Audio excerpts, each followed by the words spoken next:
The red markers on the tactical map told a story General Marcus Steele had been refusing to read for the better part of a decade. Each pin represented territory lost influence, surrendered bloodlines ended. The map room beneath Nightshade compound stretched 40 feet across polished granite floors, walls lined with monitors displaying real-time data from surveillance networks spanning 3 states. 5 centuries of empire building, and he was watching it crumble, pixel by pixel. October rain hammered the reinforced glass overhead, a rare autumn storm sweeping down from Canada through the Cascade Range. The weather matched his mood. Marcus stood with his back to the Council of Elders, studying terrain he had claimed in 1803 when Lewis and Clark were still mapping the Louisiana Purchase. His territory then had been virgin wilderness, unmapped and unchallenged. Now it was a chessboard where he was losing pieces faster than he could replace them. The numbers didn't lie. Satellite imagery updated every 6 hours, tracking pack movements across the Pacific Northwest. Red zones had expanded 40% in the past decade. Birth rates among his wolves had declined 60% in the same period. The math was brutal and simple. Within 15 years, Nightshade Pack would collapse from the inside and neighboring alphas would carve up the remains like vultures on a carcass. Marcus turned to face the council. 5 wolves each over a century old, each carrying scars from battles that predated modern warfare. They sat in high-backed chairs arranged in a semicircle waiting for him to speak. The silence pressed down like the storm outside. Elder Cornelius Blackwood spoke first, his voice carrying the refined arrogance of old money and older grudges. 73 years in his current body, but the wolf inside was pushing 300. He'd served Marcus's father before the plague took the old king in 1847, and he'd never quite forgiven Marcus for surviving when better wolves had died. General, we've reviewed the quarterly reports. The situation is untenable. Marcus didn't respond immediately. He'd learned patience in battlefields across 5 centuries, from medieval Norway to Normandy Beach.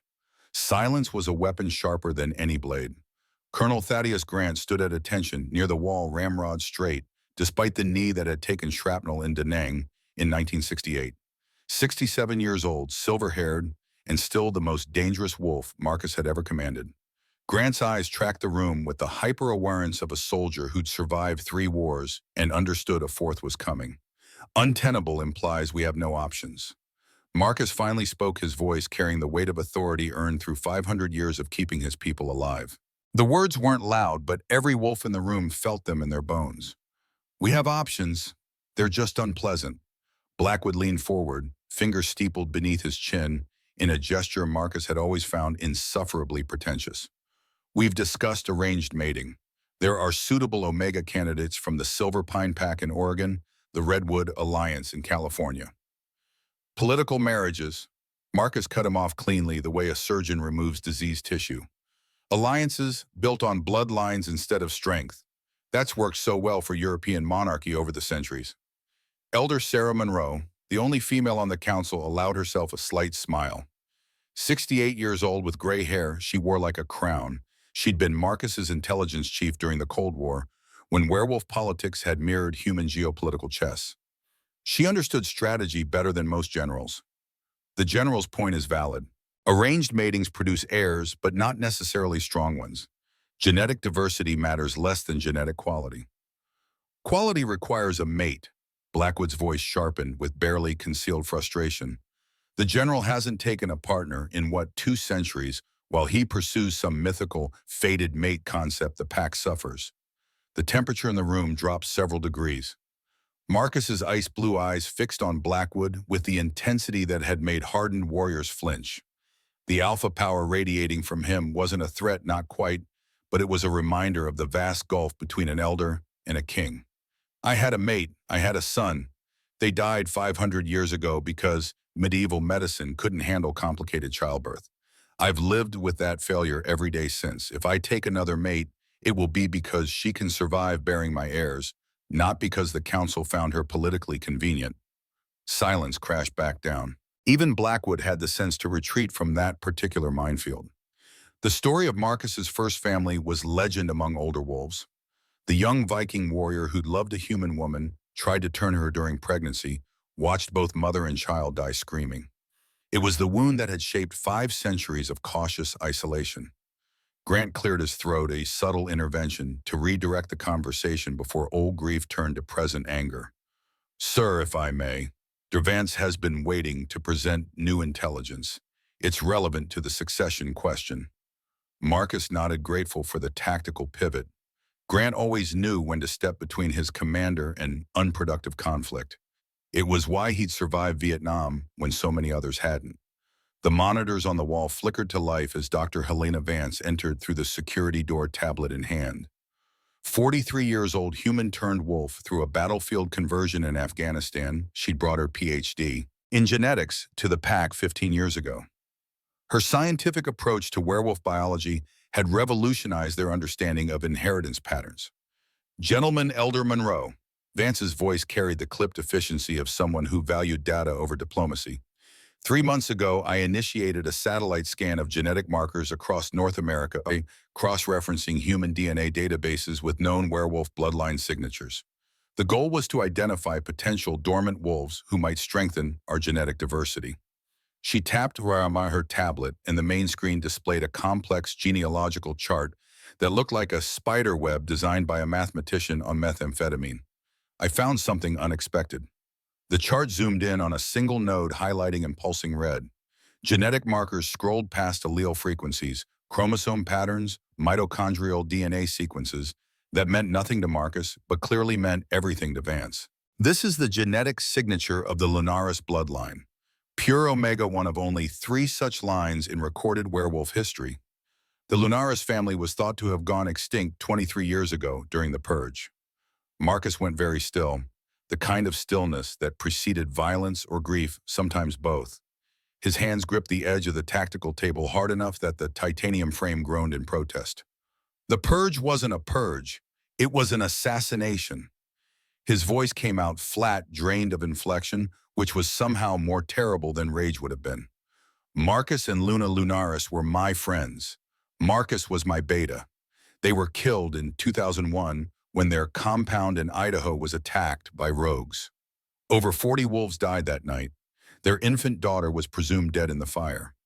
Vance's expression softened marginally, acknowledging the pain beneath Marcus's iron control, but her scientific focus didn't waver. Sir, the daughter wasn't in that fire. Or if she was extracted before the flames consumed the evidence. This genetic signature appeared in a hospital blood donation database in Montana. The donor is alive. The monitor shifted again, displaying a driver's license photo. A young woman, 23 years old, stared at the camera with the uncomfortable half-smile of someone who hated having her picture taken. Chestnut hair pulled back in a practical ponytail, amber gold eyes that seemed to catch light like a wolf's, even in the flat DMV. Photography, high cheekbones that spoke to Scandinavian ancestry mixed with something else, something older. Aria Monroe, born April 15, 2002, according to her legal documents. Raised in Timber Ridge, Montana, population 212. She works as a county clerk. Lives with her adoptive mother, Margaret Monroe, in a house at the edge of town. No criminal record, no military service, no indication she knows anything about her real heritage. Marcus moved closer to the screen, studying the face with an intensity that made the room feel smaller. Something in those eyes pulled at memories he'd buried under 5 centuries of accumulated scar tissue. Luna's eyes had been that exact shade of amber gold, warm and bright, like autumn sunlight through honey. You're certain the genetic match is accurate. 99.7% certainty.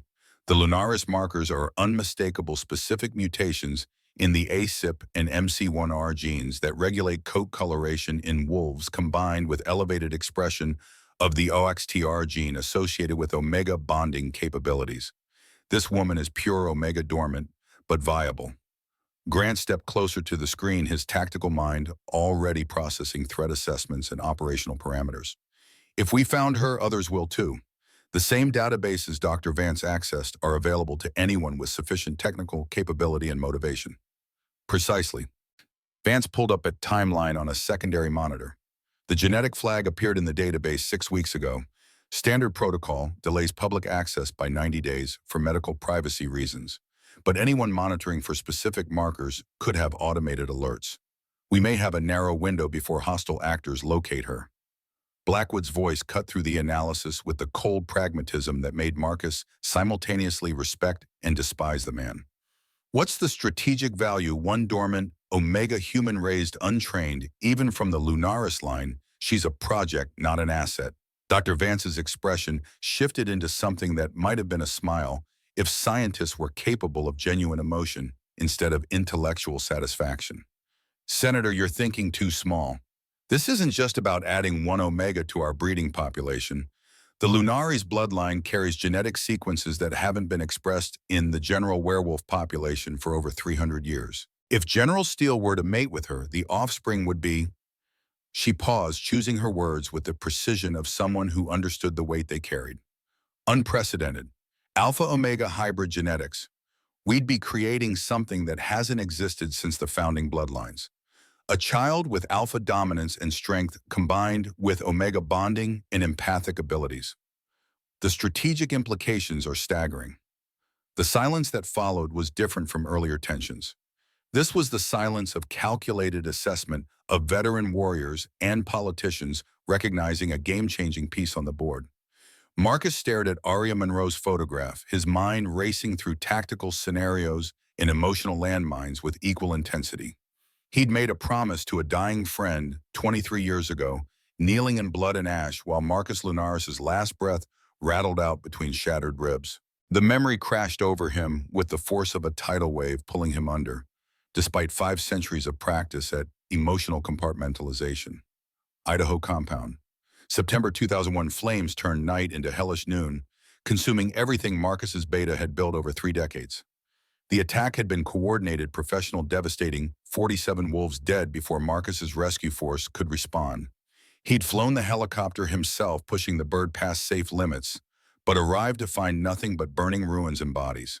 He'd found Marcus in what had been the nursery, clutching a scorched blanket, bleeding from wounds that would have killed a lesser wolf instantly.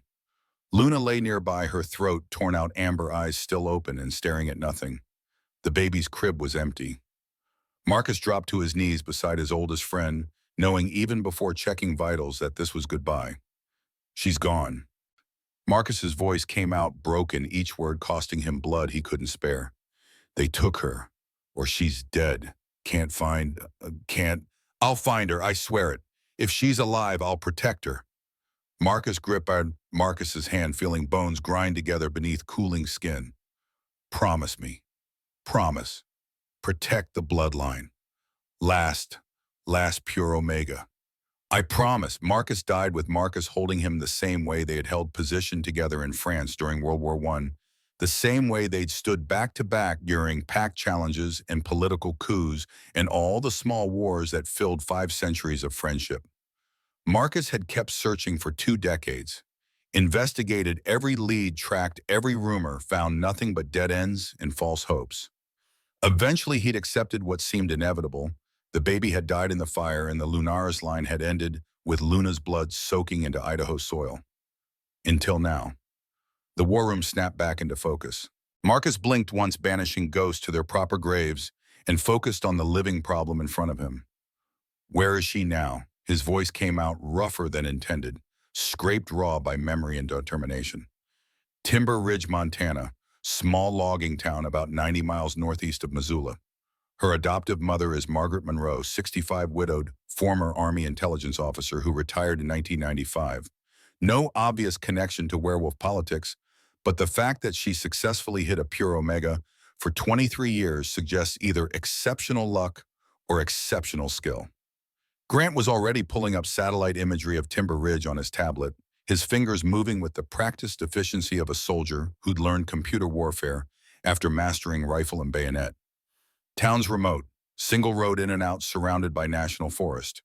Good defensively if you're trying to hide someone, but a trap if hostile forces control the access points. Marcus leaned over Grant's shoulder, studying the terrain with an eye trained by centuries of warfare across every conceivable landscape. Mountains to the north and east, river valley to the south, thick forest providing cover, but also concealment for attackers. A tactical nightmare if they had to extract under fire.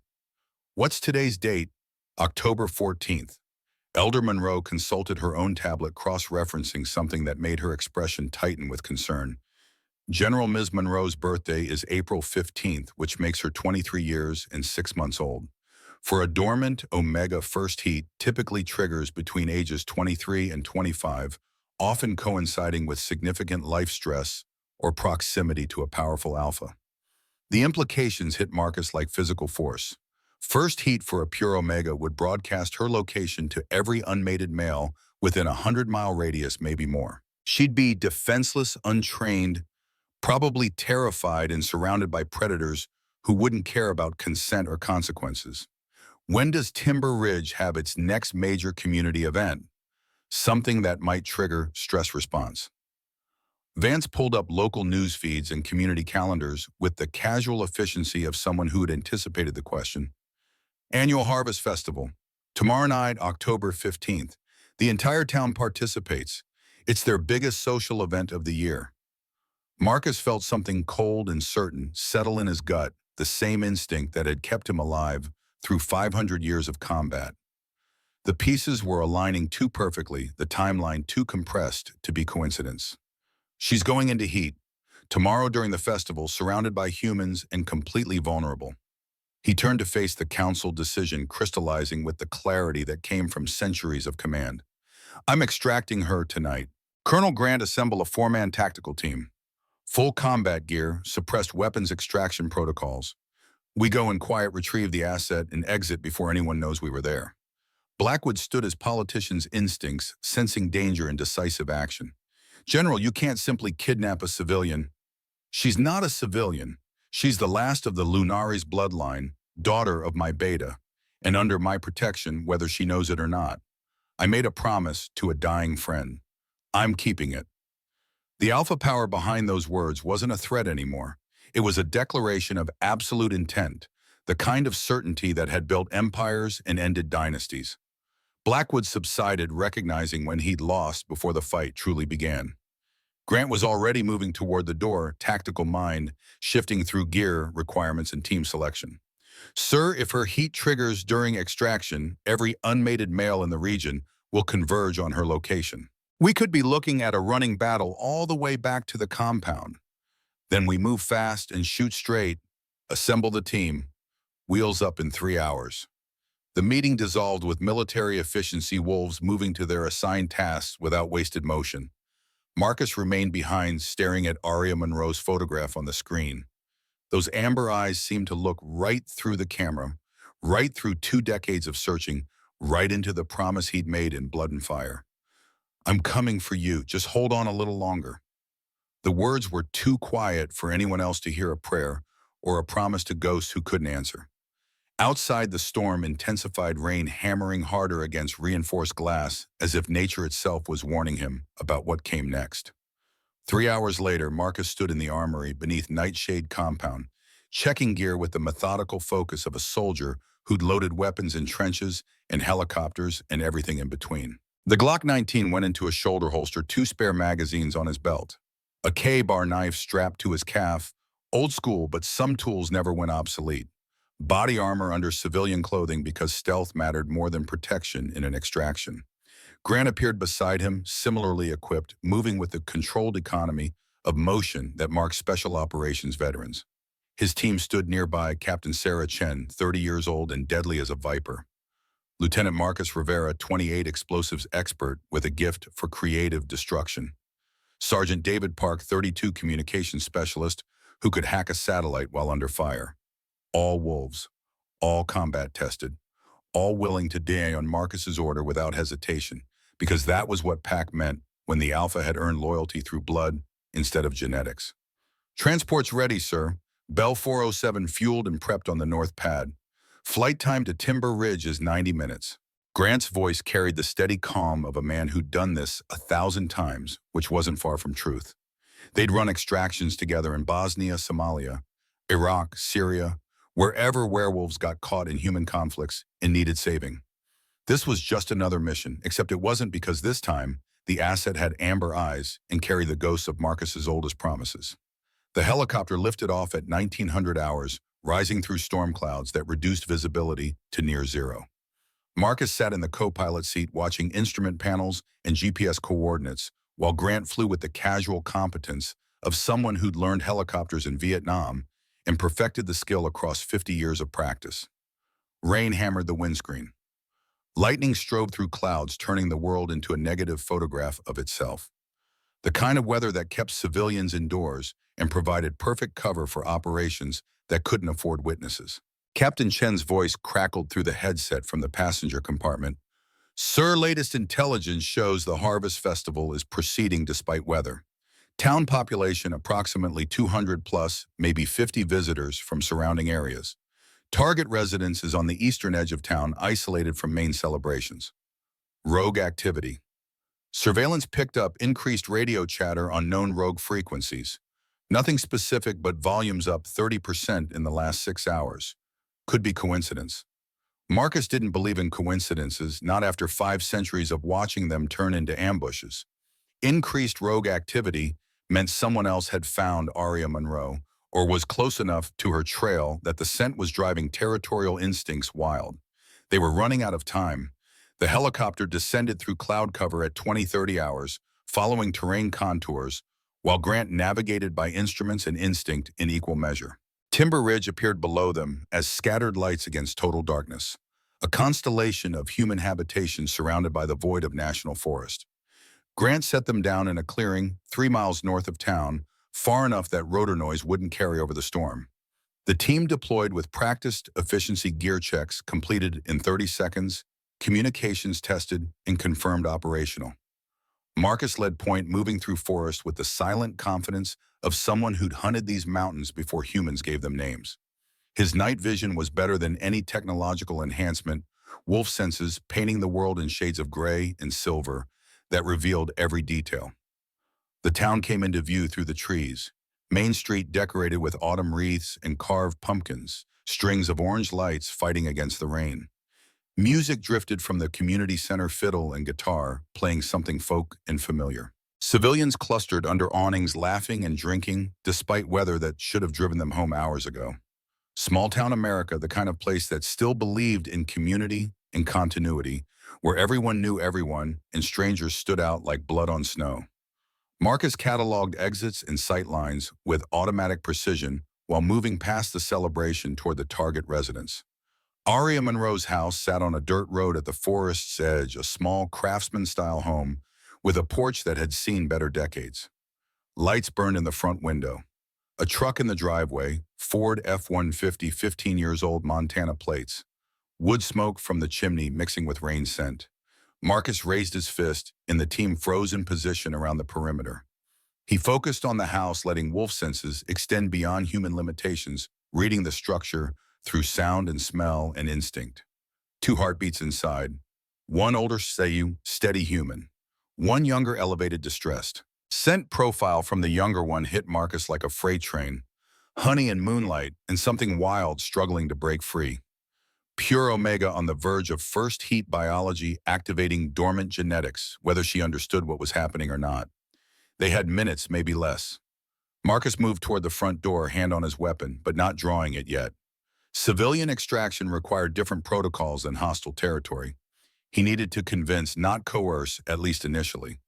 Grant took position on his 6, covering the approach, while Chen and her team secured the perimeter. He knocked. 3 sharp raps that carried authority without aggression. Movement inside. Footsteps approaching. The door opened, 6 inches chain still engaged, and Margaret Monroe's face appeared in the gap.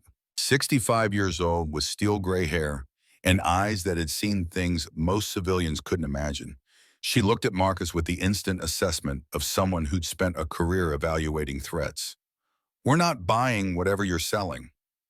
Her voice carried flat refusal, but her pupils dilated slightly, nostrils flaring as she caught his scent. Human, but trained enough to recognize predator when it appeared on her doorstep. "Mrs. Monroe, my name is Marcus Steele.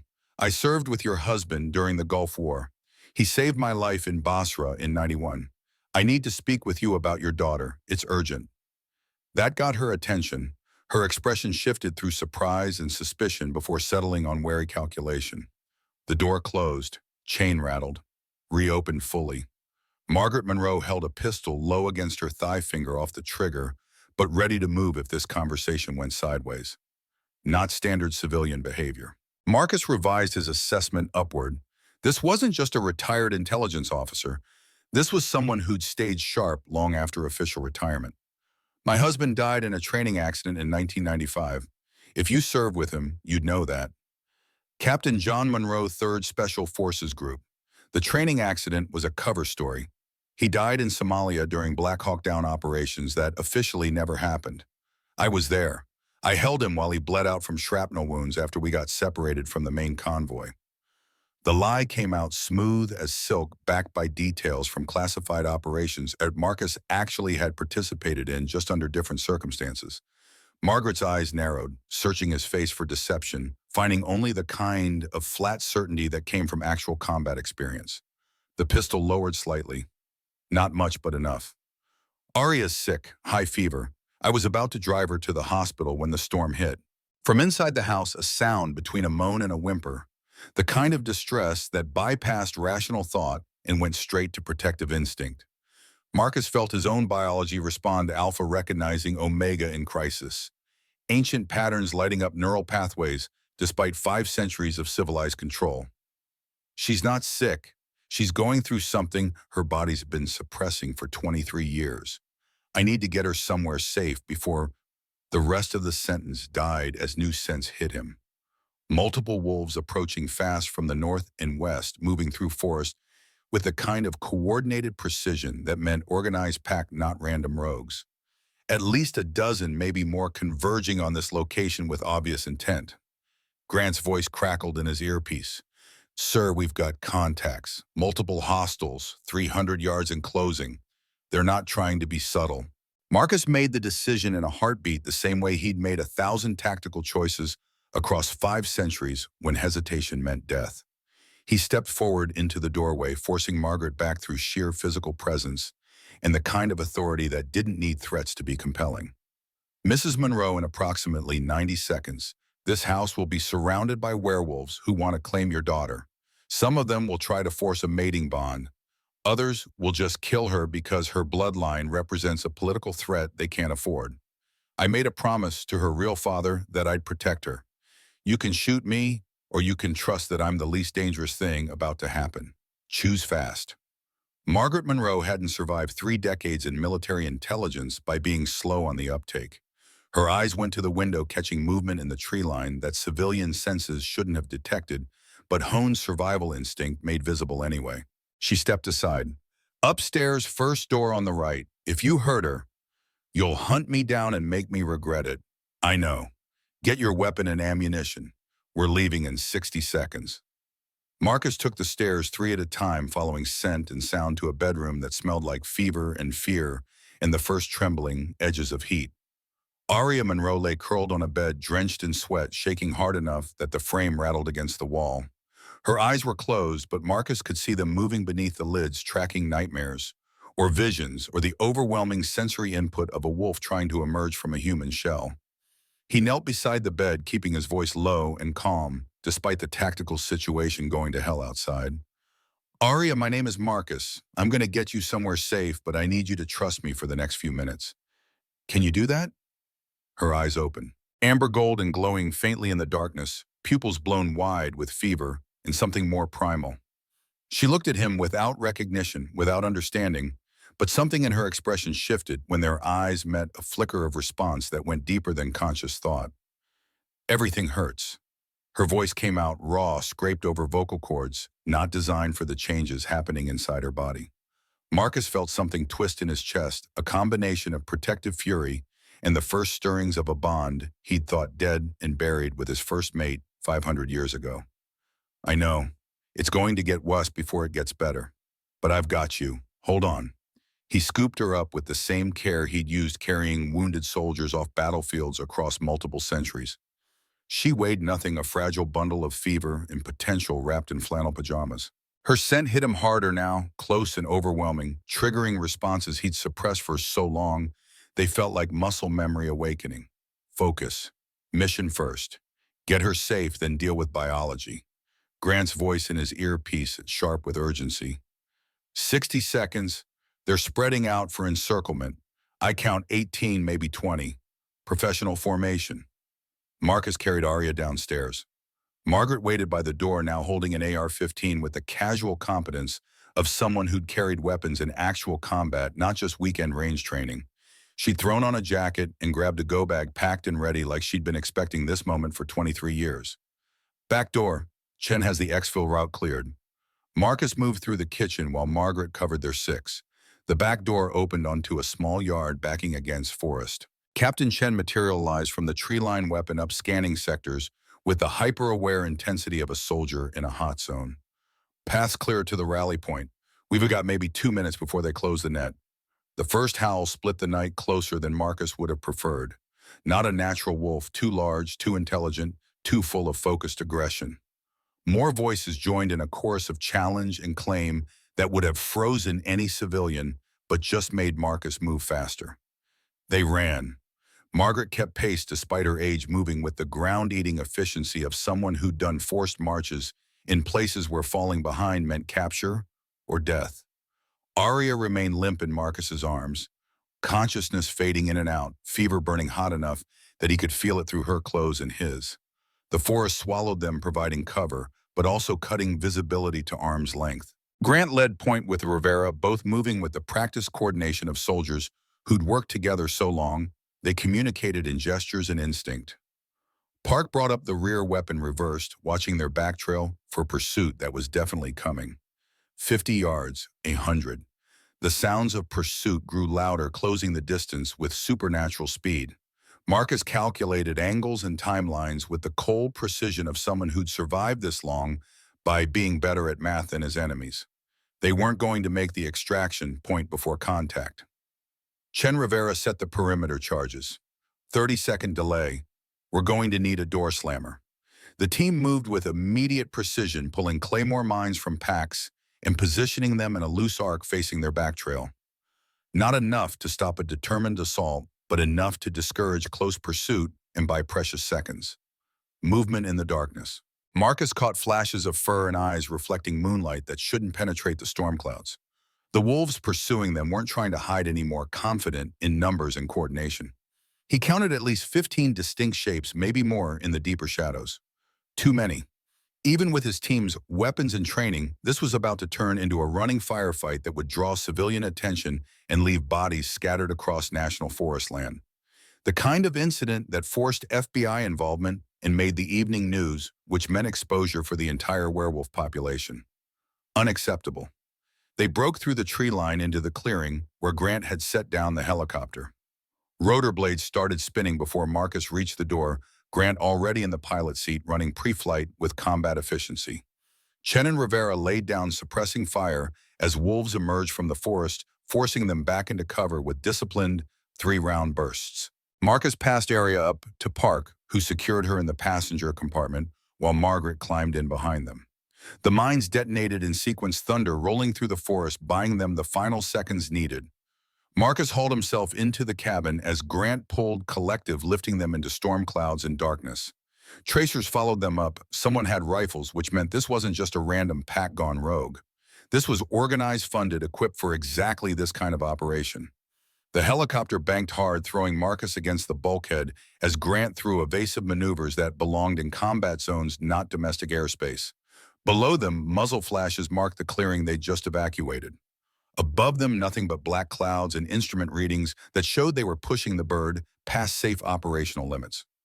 Marcus made his way to where Arya lay strapped into a seat unconscious, now her breathing shallow and rapid. Margaret sat beside her daughter, one hand on Arya's forehead.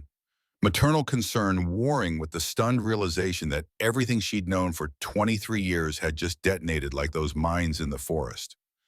What is she? Margaret's voice carried the flat affect of someone in shock running on autopilot while her mind struggled to process impossible realities. Werewolf, pure omega bloodline, one of the rarest genetic expressions in our species. Her real parents were killed 23 years ago by people who wanted her line extinct. You saved her by hiding her, but her genetics just activated. She's in first heat, which means every unmated male wolf within 100 miles can smell her and wants to claim her. We just fought through the first wave. More are coming. Margaret's hand didn't move from her daughter's forehead, but her eyes went to the AR-15 propped beside her seat. Claim means what I think it means. forced mating bond, permanent, irreversible, and in most cases violent. She'd survive it, but she'd never be free. The males we just fought off weren't trying to court her. They were trying to claim territory. And you, what do you want with her? Marcus met her eyes without flinching, giving her the truth because anything less would be an insult to what she'd sacrificed to keep Arya safe. I made a promise to her father that I'd protect his daughter. I'm keeping that promise. What happens after she's safe is her choice, not mine, not anyone's. But right now, safe means getting her to my compound, where I have 200 wolves who'll die before they let anyone take her against her will. Margaret studied him with the intensity of someone who'd spent a career reading liars and finding truth beneath deception.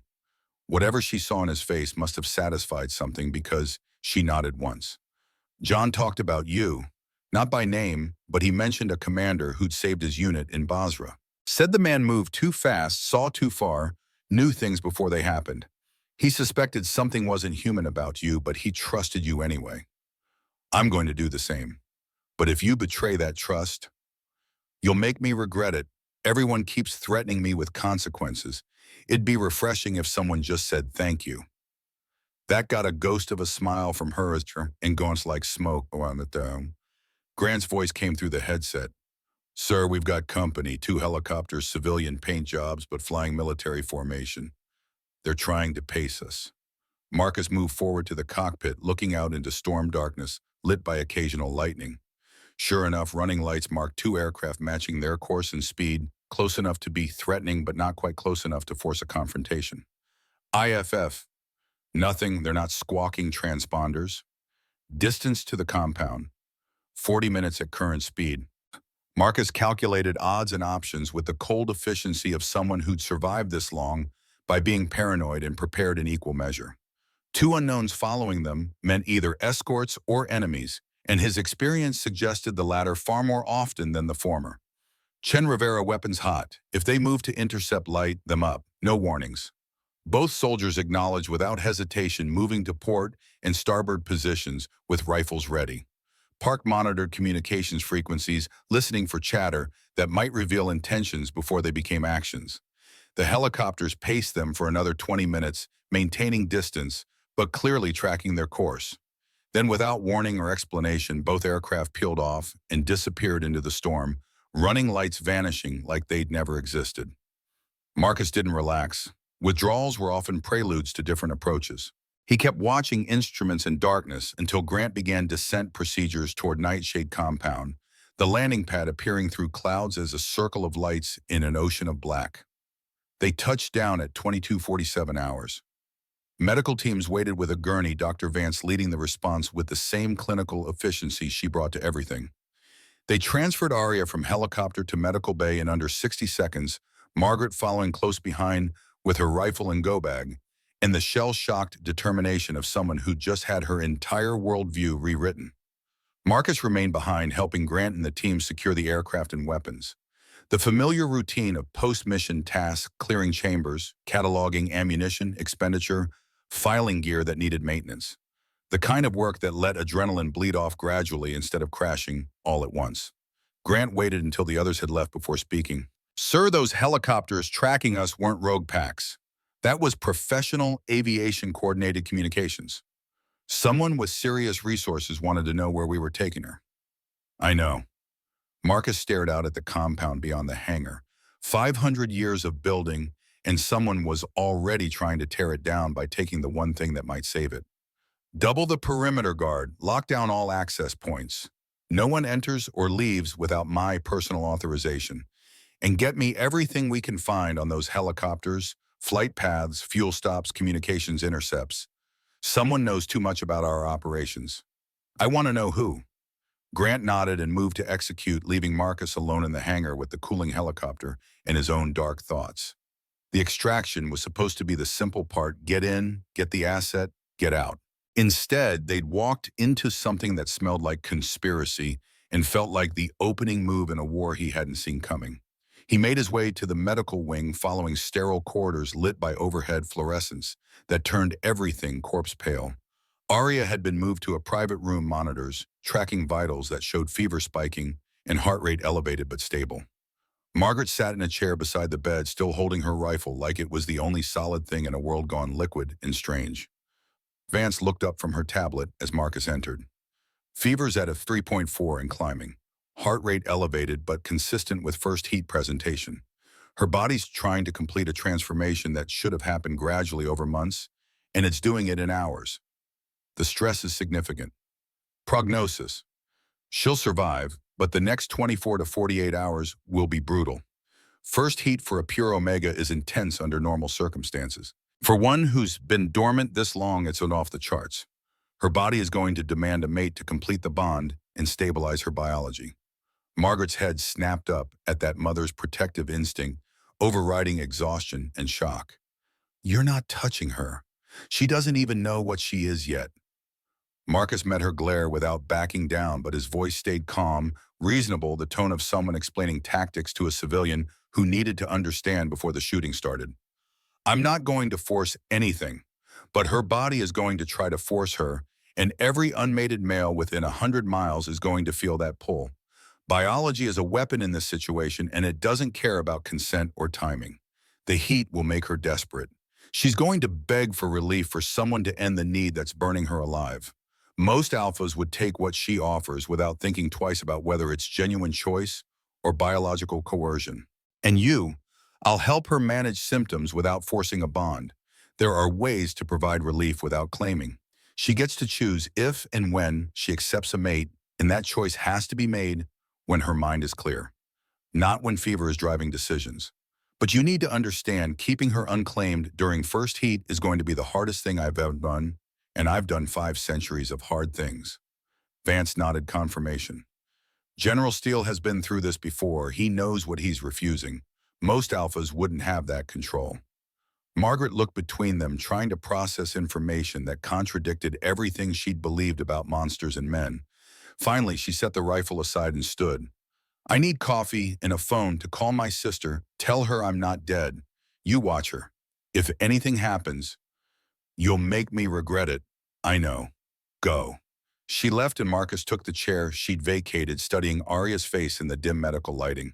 Fever gave her skin an unhealthy flush, and her eyes moved rapidly beneath closed lids, tracking dreams or visions, or the overwhelming sensory input of a transformation she couldn't understand. She looked so much like Luna, it physically hurt. Same bone structure, same coloring, same fierce determination visible, even in unconsciousness. But where Luna had been soft and gentle, Arya's file showed someone who'd survived 23 years without family or pack, building a quiet life through sheer stubborn competence. That took strength that matched beauty. Her eyes opened without warning in amber gold and glowing faintly in the darkness. She looked at him without recognition, fever stripping away the veneer of civilization to reveal raw animal instinct underneath. Who are you? Her voice came out rough, scraped over vocal cords, changing shape to accommodate sounds human throats weren't designed for. Marcus Steele, I knew your parents. I made a promise to keep you safe. Right now, that means keeping you here until your body stabilizes. She tried to sit up, managed about 6 inches before strength failed, and she collapsed back against pillows. The movement sent a wave of her scent through the room, honey and moonlight in desperate need that hit Marcus's biology like a physical blow. Control. 500 years of practice. He'd survived worse than biology. Everything hurts. The admission came out small, vulnerable, nothing like the competent county clerk from her file photo. I know. Your body is trying to become something it's been suppressing your whole life. The pain means it's working. It'll pass. When wakti, 2 days, maybe 3. First heat is always the worst. She stared at the ceiling, processing information that her conscious mind couldn't possibly categorize, but her instincts were already accepting as truth. I'm not human. Statement, not question. No, you're werewolf. Pure Omega, last of a bloodline that people tried very hard to end. Your parents died protecting you. Someone hid you. With Margaret, suppressed your woe with drugs or herbs or magic, kept you hidden for 23 years. That suppression just broke. Now you're catching up all at once. Why did they hide you? Because pure Omegas are valuable, because your bloodline carries genetic potential that could shift the balance of power among werewolf packs. Because someone thought you were dangerous enough to kill your entire family rather than let you grow up knowing what you are. Why are you helping me? That question was harder. Marcus considered lying, considered softening truth into something more comfortable, then decided she deserved better. Your father was my beta, my second in command, my friend. He died in my arms asking me to protect you. I've been searching for 23 years thinking you were dead. Finding you alive is the closest thing to resurrection I've experienced in 5 centuries. So I'm helping you because I promised, and because I keep my promises, and because letting you die or be claimed by rogues would dishonor everything your parents sacrificed. Arya absorbed this in silence, her eyes tracking across his face like she was memorizing details or searching for deception. Whatever she saw must have satisfied something because tension eased fractionally from her shoulders. What happens now? Now you rest. Your body needs to complete the transformation. The heat will get worse before it gets better. I'll help manage symptoms, but I won't force anything. When you're through it, when your mind is clear, then you get to decide what comes next. Stay here, leave, accept a mate, reject everyone your choice. But right now, safe means staying here where 200 wolves will die before letting anyone take you. She studied him for another long moment, then nodded once and closed her eyes. Her breathing deepened, consciousness fading by days into fever dreams and biological imperatives beyond conscious control. Marcus remained in the chair watching her sleep, feeling the weight of promises made and kept across 5 centuries. The extraction was complete. The asset was secure. Everything from here got exponentially more complicated. His phone buzzed incoming message from Grant. 3 words, council wants briefing. Of course they did. Marcus stood cast one final look at the sleeping Omega and headed for the war room where politics waited to complicate everything biology was already making impossible. The council had assembled in full, all 5 elders present despite the late hour. Blackwood sat at the head of the table like he owned it, which had always annoyed Marcus, but never enough to waste energy fighting territorial pissing matches with politicians. General, successful extraction, I understand. Though I'm hearing reports of significant collateral damage, mines detonated on national forest land, multiple gunshot wounds among unidentified individuals found at the scene. The FBI is going to have questions. Marcus remained standing, a deliberate choice that established hierarchy through physical positioning. The FBI will conclude it was a drug deal gone wrong or militia training exercise. We've cleaned up messier operations without federal attention. The extraction encountered resistance from organized forces attempting to claim the Omega. We neutralized the threat and secured the asset. Mission success. Elder Monroe leaned forward, her intelligence background, making her focus on details that worried soldiers instead of politicians. Organized how professional coordination, military-grade equipment, helicopters tracking your extraction route, that's not random rogues. Someone knew we'd located her, knew our operational timeline, and deployed resources to intercept. Agreed, which means we have an intelligence leak. Someone in this compound or connected to it is feeding information to hostile forces. Blackwood's expression tightened into something that might have been offense or might have been calculation. That's a serious accusation. This council has served Nightshade Pack for over a century. We've bled for this pack. To suggest one of us, I'm suggesting someone with access to operational planning and genetic research shared details about Arya Monroe's location and my extraction timeline. That's either someone in this room, someone close to this room, or someone with electronic access to systems we thought were secure. I don't care which. I want them found. Grant stepped forward, tablet in hand, displaying data that made Blackwood's face go very carefully neutral. We've analyzed communications traffic over the past 72 hours. 3 encrypted messages left the compound to outside recipients using a protocol that bypasses standard security. The messages contain details about Dr. Vance's genetic research and General Steele's extraction timeline. They originated from a terminal with council-level access. Silence crashed down like an avalanche. The implications were clear and damning. Someone in leadership was compromised either through coercion or choice and had actively worked to prevent Arya's safe extraction. Elder Chen spoke for the first time, his elderly voice carrying weight earned through decades of service. If this is true, we're talking about treason. The death penalty is mandatory. If this is true, Blackwood's emphasis made it clear he wasn't conceding anything yet. Encrypted messages could have been sent by anyone with stolen credentials. We need more than traffic analysis before we start executing council members. Marcus studied Blackwood's face, reading micro-expressions that 5 centuries of combat had taught him to recognize. Fear, calculation, defiance, all present, but not quite reaching the level of guilt. Either Blackwood was innocent or he was very good at lying, and Marcus's experience suggested both were possible. Colonel Grant, I want full surveillance on all council terminals. Keystroke logging, video monitoring the works. Anyone who objects to being monitored can leave the council immediately. We find the leak, or we assume everyone is compromised and act accordingly. Sir, Grant moved to implement without hesitation, understanding that questioning orders during a security crisis was a luxury they couldn't afford.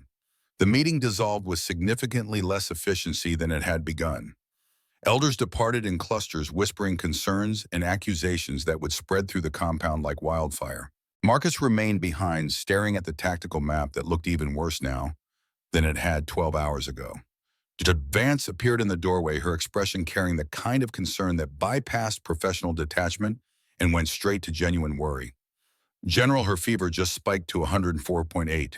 The heat is accelerating faster than projected. She's becoming a danger to herself. Marcus was moving before Vance finished speaking, crossing the compound toward medical with the kind of speed that blurred the line between human and wolf. He burst into Arya's room to find her thrashing on the bed restraints, keeping her from falling, but doing nothing for the fever burning her alive from the inside. Margaret stood beside the bed, helpless, maternal concern written across every line of her face. She looked up as Marcus entered. She keeps calling for someone, can't make out the words, but she's reaching for something that isn't there. Marcus moved to the bedside, letting his scent wash over her alpha presence, dominant and protective, triggering biological responses that bypass conscious thought. Arya's thrashing calmed fractionally, her body recognizing what her mind couldn't process. He took her hand, feeling bones delicate as bird skeletons beneath skin burning with fever. Her eyes opened, unfocused and glowing with inner light that had nothing to do with room illumination. It hurts. Make it stop. Please make it stop. The desperation in her voice bypassed 500 years of careful control and went straight to instincts Marcus had spent centuries suppressing. Alpha protecting Omega, the most fundamental drive in werewolf biology, the thing that had built packs and civilizations before humans learned to walk upright. I know it hurts. I'm going to help you, but I need you to trust me. Can you do that? She nodded or tried to, the movement barely visible through tremors racking her frame. Marcus looked at Vance. Clear the room. Everyone out. Now. Vance hesitated, medical protocol, warring with understanding of what was about to happen, then nodded and ushered Margaret toward the door despite her protests.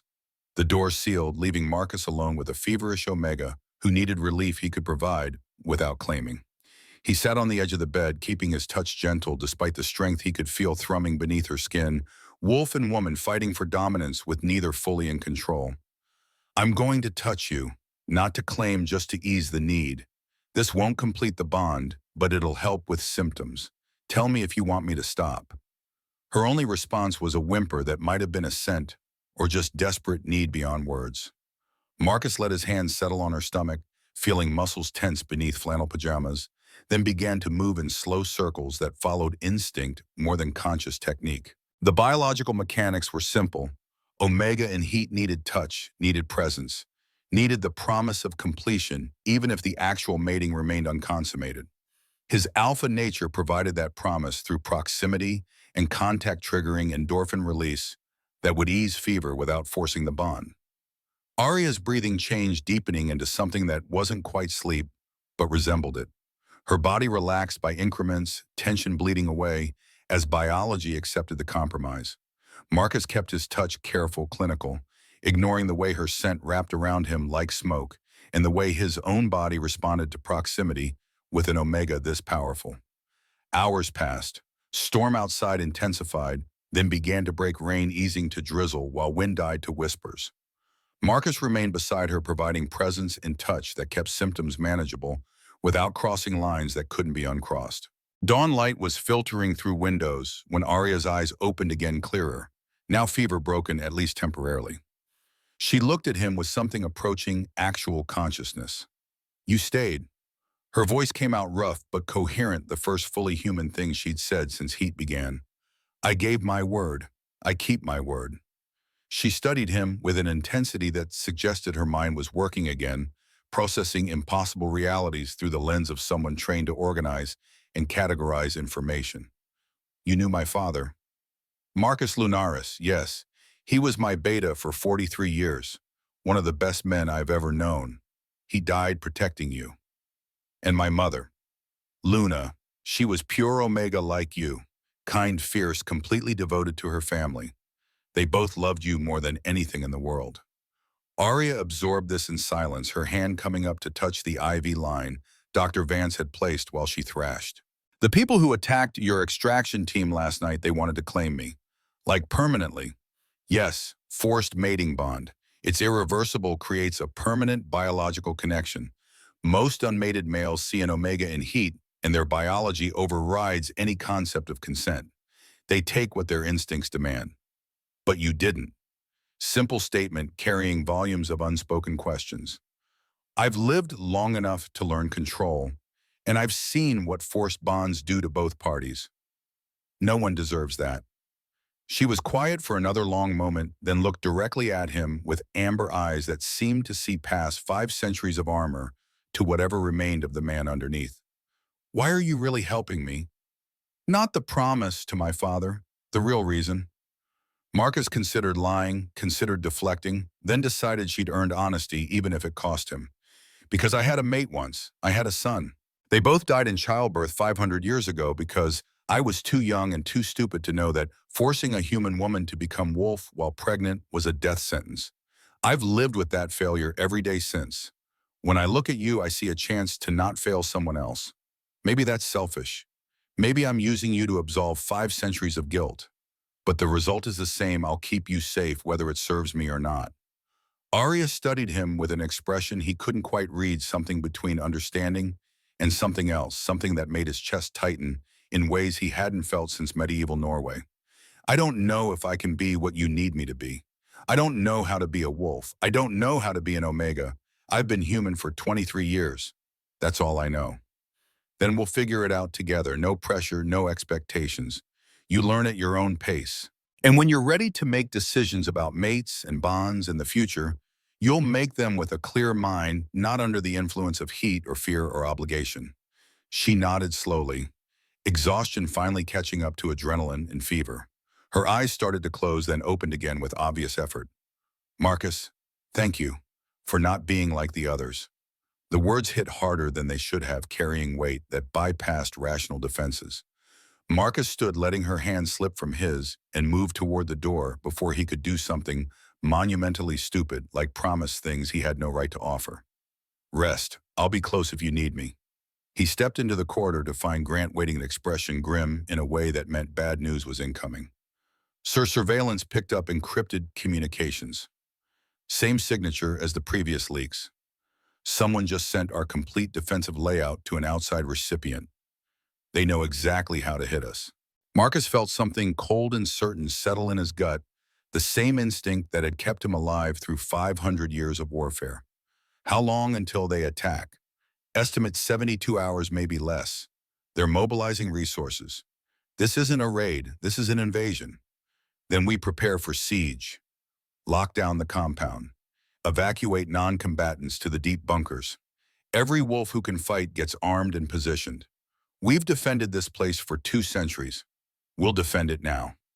Grant nodded and moved to execute, leaving Marcus alone in the corridor with the weight of command and the growing certainty that this was going to get much worse before it got better. Behind him, through the medical bay door, he could hear Arya's breathing deep and even in exhausted sleep. Whatever was coming, he'd keep her safe. He'd made a promise to a dying friend, and Marcus Steele had kept every promise that mattered for 500 years. He wasn't about to start breaking them now. Dawn brought clarity that felt like a weapon. Arya woke in a room that smelled of antiseptic and pine forests, her body aching but no longer burning. The fever had broken sometime during the night, leaving behind exhaustion and the uncomfortable awareness that her entire understanding of reality had been rewritten while she slept. She sat up slowly, testing limbs that felt simultaneously foreign and familiar.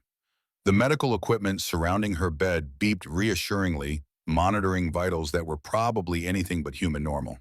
Through the window, she could see mountains rising against the sky, scrubbed clean by yesterday's storm, and below that, a compound that looked like something between a military base and a small city. The door opened without ceremony. A woman entered, young, maybe mid-20s, with black hair pulled into a tactical braid and eyes that assessed Arya with the directness of someone who'd learned threat evaluation in places where hesitation meant death. "You're awake. Good. I'm Captain Sarah Chen. General Steele asked me to brief you on compound layout and security protocols once you were conscious enough to retain information."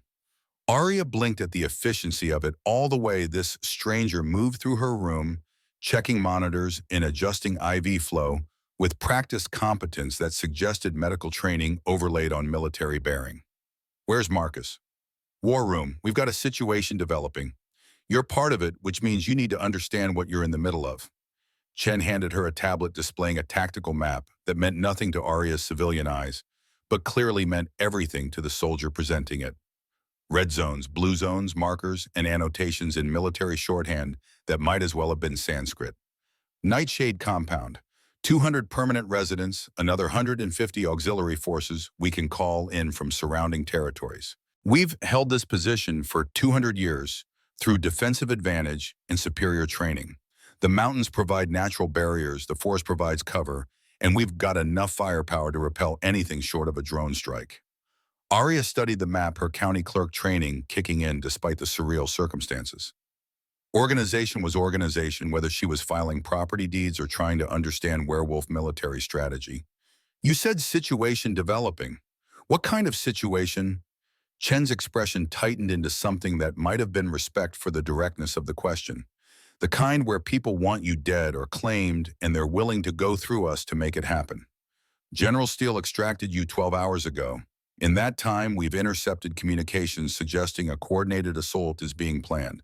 Multiple packs professional coordination timeline estimated at 48 to 72 hours. The word should have terrified her. Instead, Arya felt something cold and analytical settle into place, the same emotional distance that had gotten her through Margaret's cancer diagnosis and the foster system before that. Panic was a luxury. Understanding was survival. "Why, I'm nobody. I work in a county office filing permits and arguing with contractors about zoning regulations. What could I possibly be worth to justify an invasion?" Chen pulled up a different screen, genetic charts and bloodline trees that branched back through centuries. "You're pure Omega, last of the Lunaris line. Your children would be the most powerful wolves born in 300 years. To some people, that's a resource worth killing for. To others, it's a threat worth eliminating. Either way, you're in the middle of a war you didn't start and probably don't understand yet." Arya absorbed this while watching the tactical map update in real-time, new markers appearing as surveillance detected movements in the surrounding forest. She'd spent 23 years being nobody important, invisible by design, and now strangers were planning military operations around her existence. "Can I see the compound? I need to understand where I am." Chen considered this for a moment, then nodded. "Get dressed. I'll give you the tour. But stay close and don't wander. We've got trigger-happy sentries who shoot first and identify bodies later." 20 minutes later, Arya was following Chen through corridors that combined modern architecture with something older stone foundations that looked like they predated the United States itself.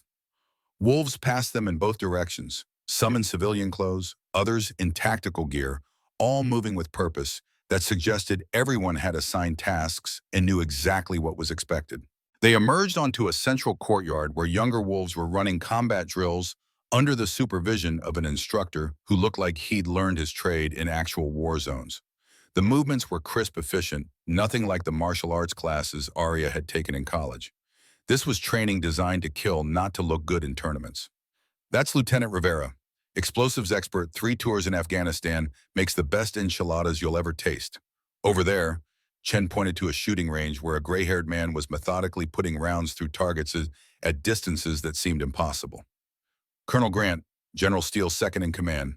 Vietnam vet, survived Da Nang and came out the other side meaner than he went in. He likes you, by the way. thinks you've got spine. He's met me once while I was unconscious and feverish. He's also been doing this for 50 years. Trust his judgment. They continued the tour, Chen pointing out defensive positions and evacuation routes with the casual efficiency of someone who'd memorized this information years ago and updated it regularly. Arya tried to absorb it all, filing away details about bunkers and weapons caches and the underground tunnel network that connected different sections of the compound. The war room occupied the compound's center, buried beneath 30 feet of reinforced concrete and protected by security that would have made a bank vault jealous. Chen keyed in a code submitted to retinal scan and led Arya through doors that probably weighed more than a car. Marcus stood before a wall of monitors displaying feeds from what looked like hundreds of cameras. He didn't turn when they entered, his attention fixed on tactical data, scrolling past faster than Arya could track.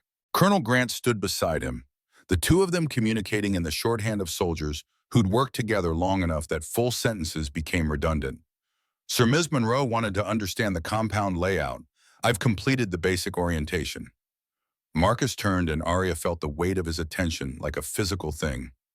Those ice-blue eyes assessed her with an intensity that had probably broken lesser people seeing past civilian clothes and county clerk competence to whatever lay beneath.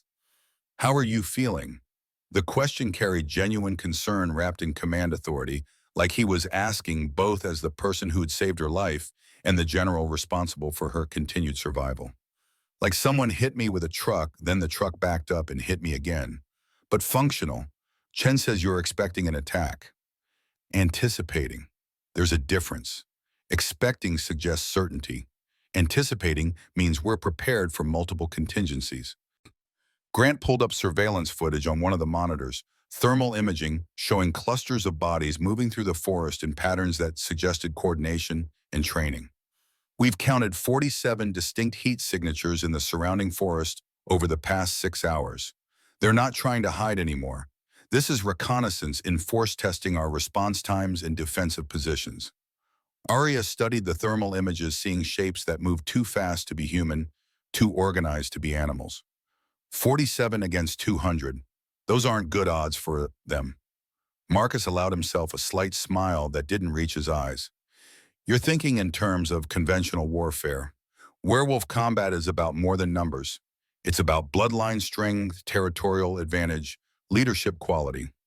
47 well-trained wolves led by a powerful alpha can tear through 200 defenders if they hit the right weak points at the right time. The monitors flickered, displaying new data that made Grant's expression tighten into something dangerous. Sir, we just intercepted encrypted communications. They're moving up the timeline. Assault estimated at 1800 hours tonight. Silence crashed down like an avalanche. Arya felt the temperature in the room drop several degrees as Marcus's expression went from alert to something colder, something that suggested 5 centuries of warfare crystallizing into tactical certainty. Sound general quarters, all personnel to battle stations, civilians to bunkers. I want every approach to effort and every weapon system hot. If they want to fight, we'll give them one they won't forget. Grant moved to execute without hesitation, and the compound transformed around them. Alarms didn't blare. This wasn't Hollywood theatrics. This was professional military efficiency. Instead, lights shifted to amber, a subtle indicator that everyone who lived here would recognize instantly. Chen touched Arya's shoulder, already moving toward the exit. Come on, you need to get to the no.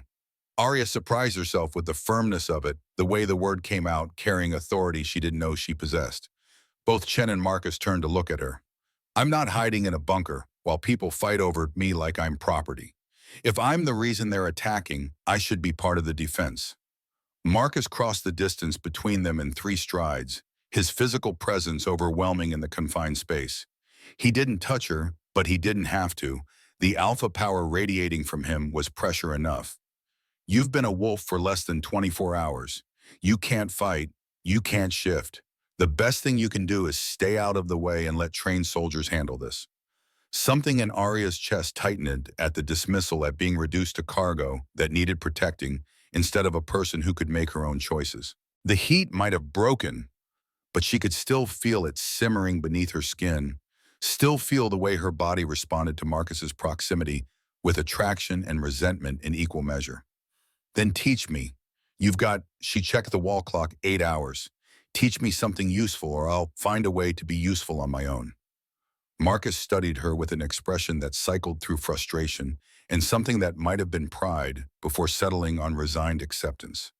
Chen, take her to the range. Basic firearms, nothing complicated.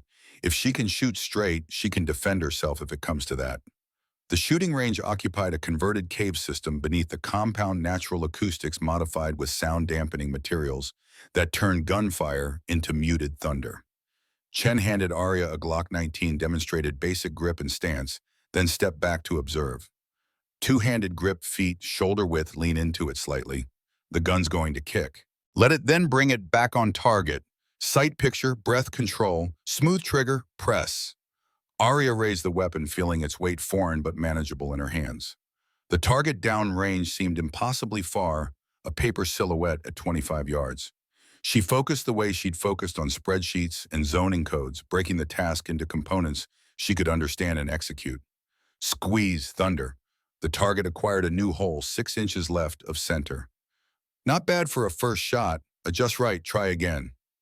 Hours blurred together in the controlled chaos of learning something that might keep her alive. Arya burned through magazines, her hands developing blisters that healed faster than they should have.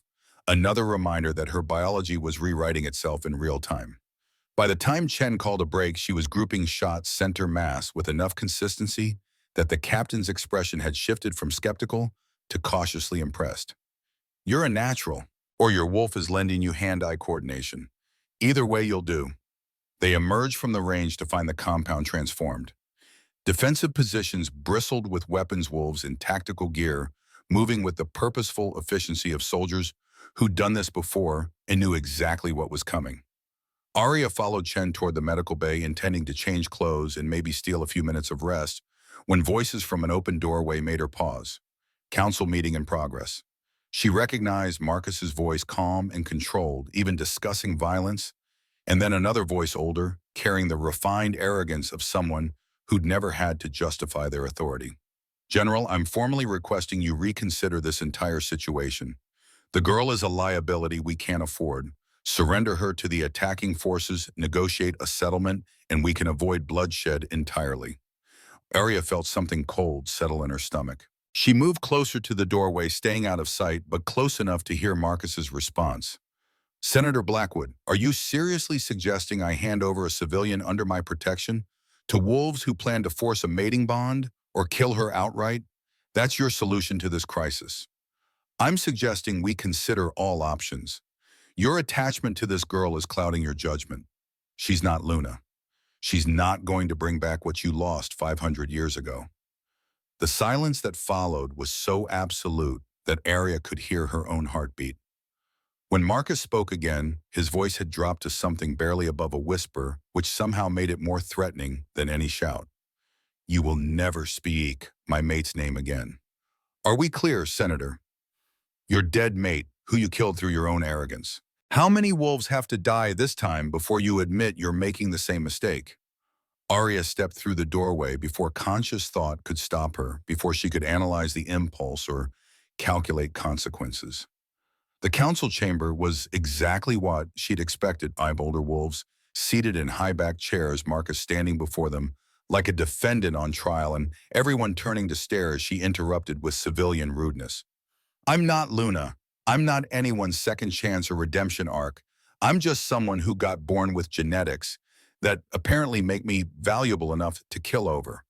But I get a say in what happens to me. And I'm saying no one surrenders me to anyone. If these wolves want me dead or claim they can try, but they'll have to go through me first. Blackwood's expression cycled through surprise and calculation before settling on condescension, so thick she could taste it. So, Monroe, you're civilian, raised untrained, barely 24 hours into your first transformation. You have no concept of what you're refusing or accepting. This is a discussion for wolves who understand pack politics and territorial warfare, not county clerks playing at being soldiers. Marcus moved between them before Arya could respond, his body language protective but not controlling, creating space without demanding she retreat behind him.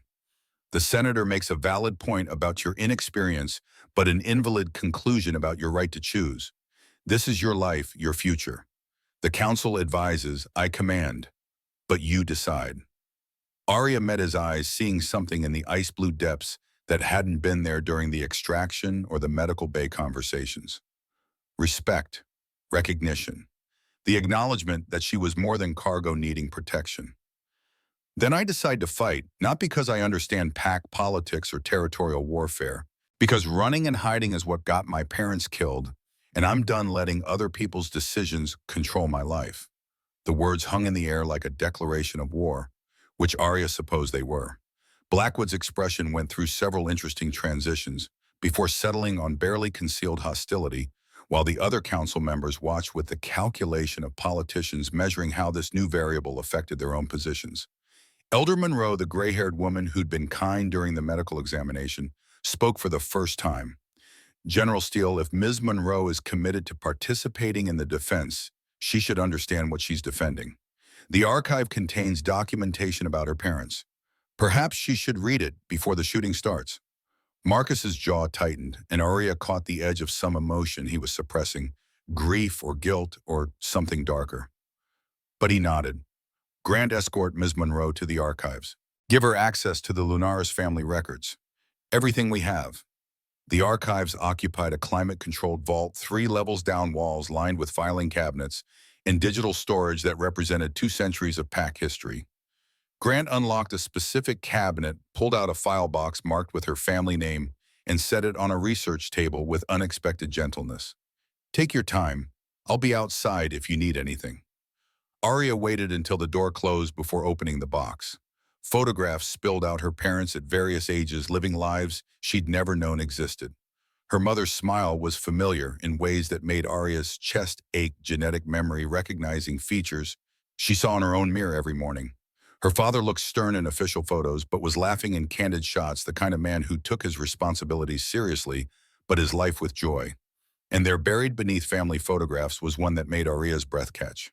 Her mother stood beside a younger Marcus, still recognizably him, despite centuries between then and now, those ice-blue eyes unmistakable even in faded color photography. They were standing in front of this very compound, her mother's hand resting on her visibly pregnant belly, Marcus's hand on her shoulder in a gesture of protection and friendship. The photograph was dated September 2001, 1 week before her parents' deaths. Arya stared at the image, her mind racing through implications and connections with the same analytical focus she brought to complicated permit applications. Marcus had known her mother while she was pregnant, had known her father well enough to be in family photographs, had been here at this compound 1 week before the attack that killed them. The door opened. Arya didn't turn too focused on the photograph and what it meant. You knew her. Not a question. Marcus's footsteps approached but stopped several feet away, giving her space she wasn't sure she wanted. Luna and Marcus were my friends. Your father was my beta for 43 years. Your mother was... His voice caught just for a moment, revealing cracks in 500 years of armor. She was kind, fierce, completely devoted to your father and to you. She wanted you raised away from pack politics, somewhere safe, where you could choose your own path. They came to me in August 2001, said they'd received threats that someone was hunting pure Omegas. We planned to hide you, to fake your death if necessary, give you a chance to grow up human, and decide later if you wanted to join pack society. Arya finally turned to face him, the photograph clutched in her hand. What happened? They died before we could execute the plan. The attack came early, faster than our intelligence suggested. By the time I arrived with rescue forces, the compound was burning, and everyone inside was dead. I searched for you. For weeks, for months, for years, found nothing but dead ends. Eventually accepted that you died in the fire, and the Lunaris line had ended. The raw grief in his voice was real, unfiltered by time or stoicism. Arya found herself holding the photograph like a lifeline, connecting her to parents she'd never known, and a man who'd carried their loss for 23 years. Why didn't you tell me last night, this morning? You could have mentioned you knew them personally. Because I didn't want you to feel obligated. You've got enough pressure without adding the weight of my promises to dead friends. I want you to make choices based on what you need, not on honoring debts you never incurred. Arya studied him, seeing past the general and the AlphaKing to something more human underneath. Grief-scarred and guilt-ridden, yes, but also honorable in ways that had kept him fighting for 2 decades to find a child who might have been dead. Marcus, the alarm cut through whatever she'd been about to say. Not the subtle amber lights from earlier, but actual sirens screaming through the compound with the urgency of immediate crisis. Grant's voice crackled through the overhead speakers. General Steele to the war room. We have hostiles at the perimeter. Multiple breaches. This is not a drill. Marcus was moving before the announcement finished, his body language shifting from grief to command in the space between heartbeats. Arya followed, clutching the photograph because letting it go felt like losing her parents a second time. The war room had transformed into controlled chaos. Monitors displayed thermal imagery showing dozens, no hundreds of shapes moving through the forest toward the compound. The assault they'd anticipated for tonight and had moved up its timeline by hours, and the numbers were far worse than intelligence had suggested. Grant pointed to clusters of red markers converging from 3 directions. Sir, we're looking at 300 hostiles minimum. Professional coordination, military-grade weapons. They hit the eastern perimeter first, drew our response, then pushed through the north and south simultaneously. Classic pincer movement. Defensive positions. Holding for now, but they've got the numbers. We're outnumbered almost 2-1. Marcus studied the displays with the cold calculation of someone who'd commanded in battles across 5 centuries. Arya watched his face, seeing the tactical mind-processing variables and calculating odds that apparently weren't good. Evacuate non-combatants to the deep bunkers. All remaining personnel to defensive positions. We hold the compound or we die trying.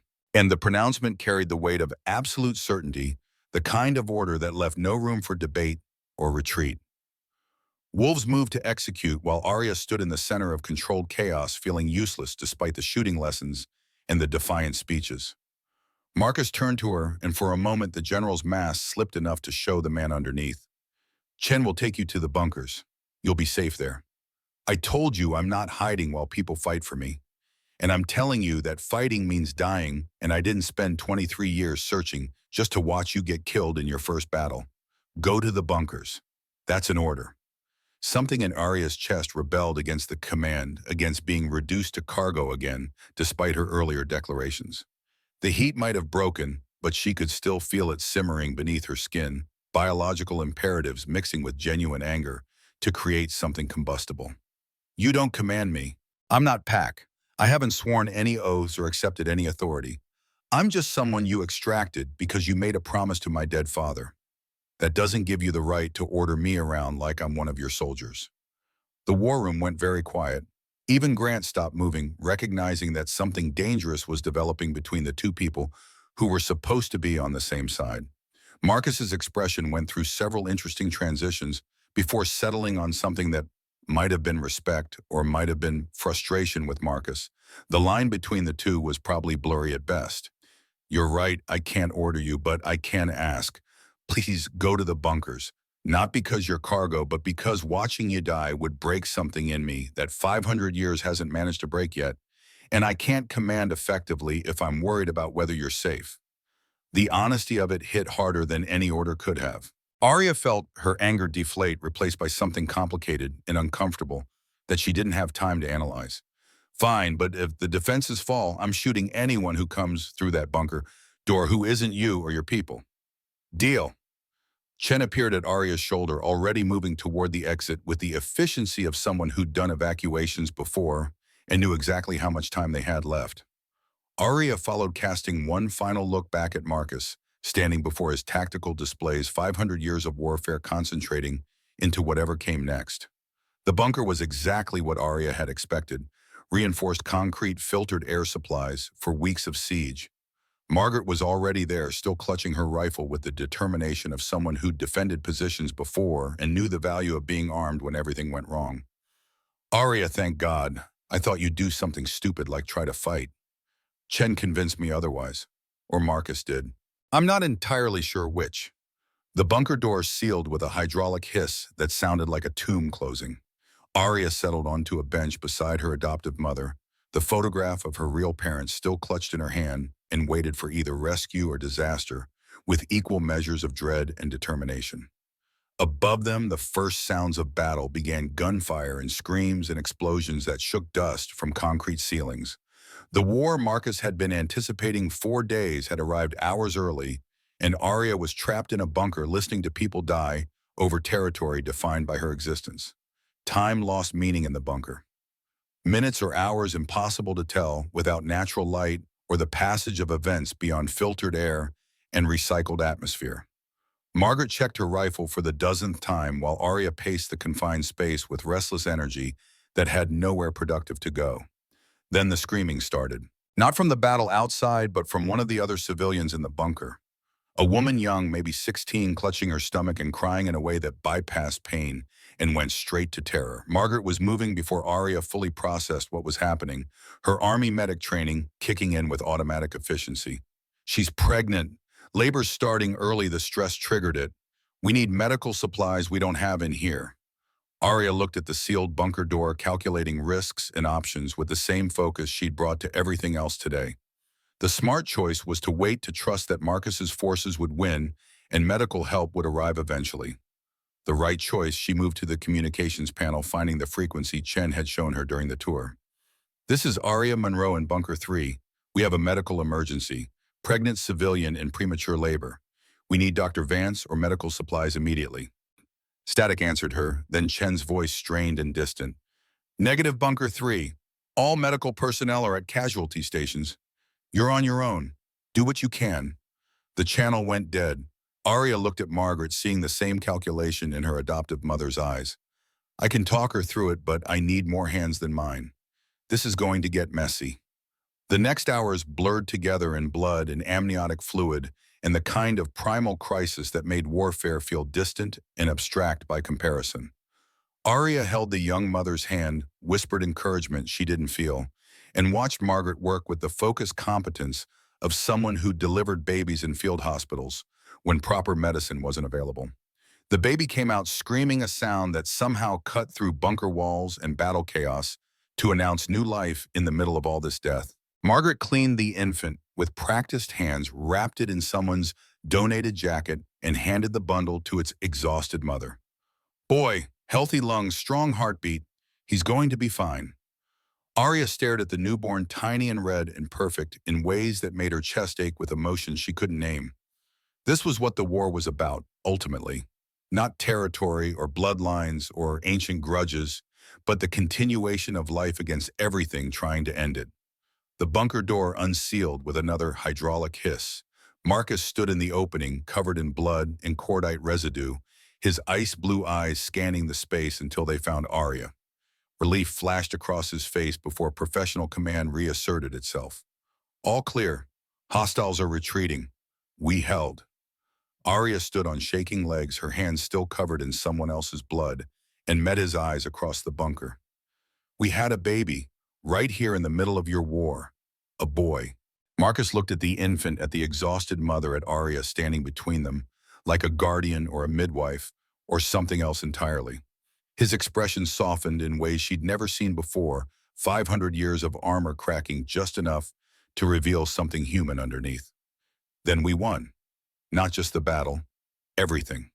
The words carried weight beyond their simple meaning, implication and promise wrapped together. Arya felt something shift in her chest, something that had been fighting and resisting, finally settling into acceptance. The war wasn't over. But maybe, just maybe, she understood now what she was fighting for. The compound's eastern wall bore scars that would take months to repair, pockmarked concrete where silver rounds had chipped away centuries of accumulated strength. 1 week after the siege, Marcus walked the perimeter at dawn, cataloging damage with the systematic focus of someone who'd rebuilt fortifications across 5 continents and knew exactly what failure looked like. 83 dead, another 140 wounded, some permanently. The attackers had lost over 200, their bodies cremated in mass pyres that had burned for 3 days, smoke visible for miles. Victory, but the kind that felt like defeat when he counted the empty seats at morning formation. Grant fell into step beside him, moving with the slight limp that would probably never fully heal, despite werewolf regeneration. Silver poisoning did that, left scars that went deeper than flesh. Final casualty reports are in, sir. We're down to operational capacity of 68%. Dr. Vance says another month before the wounded can return to active duty. Marcus studied the forest beyond the walls, calculating threat assessments and defensive requirements with automatic precision. The attack had been repelled, but whoever orchestrated it remained unidentified and presumably planning their next move. Status on the intelligence leak. Still investigating. Blackwood's terminal access has been restricted, pending full audit, but we haven't found direct evidence linking him to the breach. Whoever sold us out was careful. They completed the circuit in silence, two soldiers who'd walked too many battlefields together to need constant conversation. As they approached the command center, Elder Monroe intercepted them with the purposeful stride of someone bearing news that couldn't wait. General Ms. Monroe is requesting a council meeting. She says it's urgent.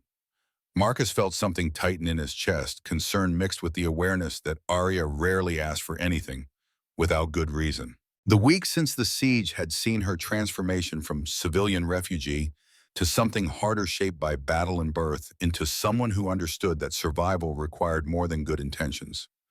The council chamber held the same 5 elders, though Blackwood's seat seemed more isolated now, political alliances fracturing under the pressure of suspected treason. Arya stood before them wearing jeans and a flannel shirt that looked borrowed, her posture carrying new confidence that hadn't existed during her first interruption of council business. Thank you for convening on short notice. I'll be direct, I'm pregnant. Dr. Vance confirmed it yesterday. Conception occurred during the mating bond completion, which means approximately 2 weeks ago. Silence crashed down. Marcus felt the pronouncement hit him like physical force, 500 years of grief and hope colliding in the space between heartbeats. A child, his child. The thing he'd thought impossible after medieval tragedy had taught him that some chances only came once. Blackwood recovered first, his politician's instincts, recognizing opportunity in crisis. Ms. Monroe, this is precisely the complication I warned about. A pregnancy during this security crisis puts both you and the child at tremendous risk. The logical response is to evacuate you to a secure location until delivery and the immediate threat period concludes. Arya's expression didn't shift, but something in her eyes went cold in ways that reminded Marcus of Luna facing down political opposition with quiet steel. Senator, I appreciate your concern. It's almost convincing enough to make me forget you suggested surrendering me to the attacking forces last week. But I'm not evacuating. This is my home now. These are my people, and I'm not running from threats just because biology makes me vulnerable. Elder Monroe leaned forward, her intelligence background making her focus on strategic implications instead of immediate reactions. The pregnancy changes our defensive posture significantly. You're not just a valuable asset anymore, you're carrying the first hybrid offspring in 3 centuries. That makes you exponentially more valuable to hostile forces and exponentially more critical to our survival. General Steele, your assessment. Marcus had been running scenarios since Arya's opening statement, tactical mind calculating risks and resources with the cold efficiency that had kept him alive through 500 years of warfare. We fortify current positions and accelerate the alliance building. 3 neighboring pacts have expressed interest in mutual defense treaties. We formalize those agreements, integrate their forces with ours, create a defensive perimeter that would require 1,000 attackers to breach instead of 300. Monroe remains here under guard with full medical support throughout the pregnancy. He paused, then added with deliberate emphasis, and we announce it publicly. Every pack within 500 miles learns that Nightshade holds the last pure Omega bonded to an AlphaKing carrying a hybrid child. We make it clear that attacking us means war, not just with Nightshade, but with every allied pack. We turn vulnerability into deterrence through overwhelming force projection. Blackwood's expression cycled through several interesting transitions before settling on grudging respect for the boldness of the strategy. That's a significant gamble, General. If the alliances don't materialize, you've just painted an enormous target on the compound. The target already exists. I'm just making sure everyone knows the cost of aiming at it. The council voted 4-1 in favor of Blackwood, abstaining rather than opposing, which Marcus counted as progress. The meeting dissolved with the kind of purposeful efficiency that followed whenever clear direction emerged from political debate. Arya waited until the elders departed before approaching him, her hands settling on her still flat stomach with unconscious protectiveness. I should have told you privately before announcing to the council. That wasn't fair. Marcus found himself smiling despite the tactical complications pregnancy introduced, despite 500 years of practice at an emotional restraint.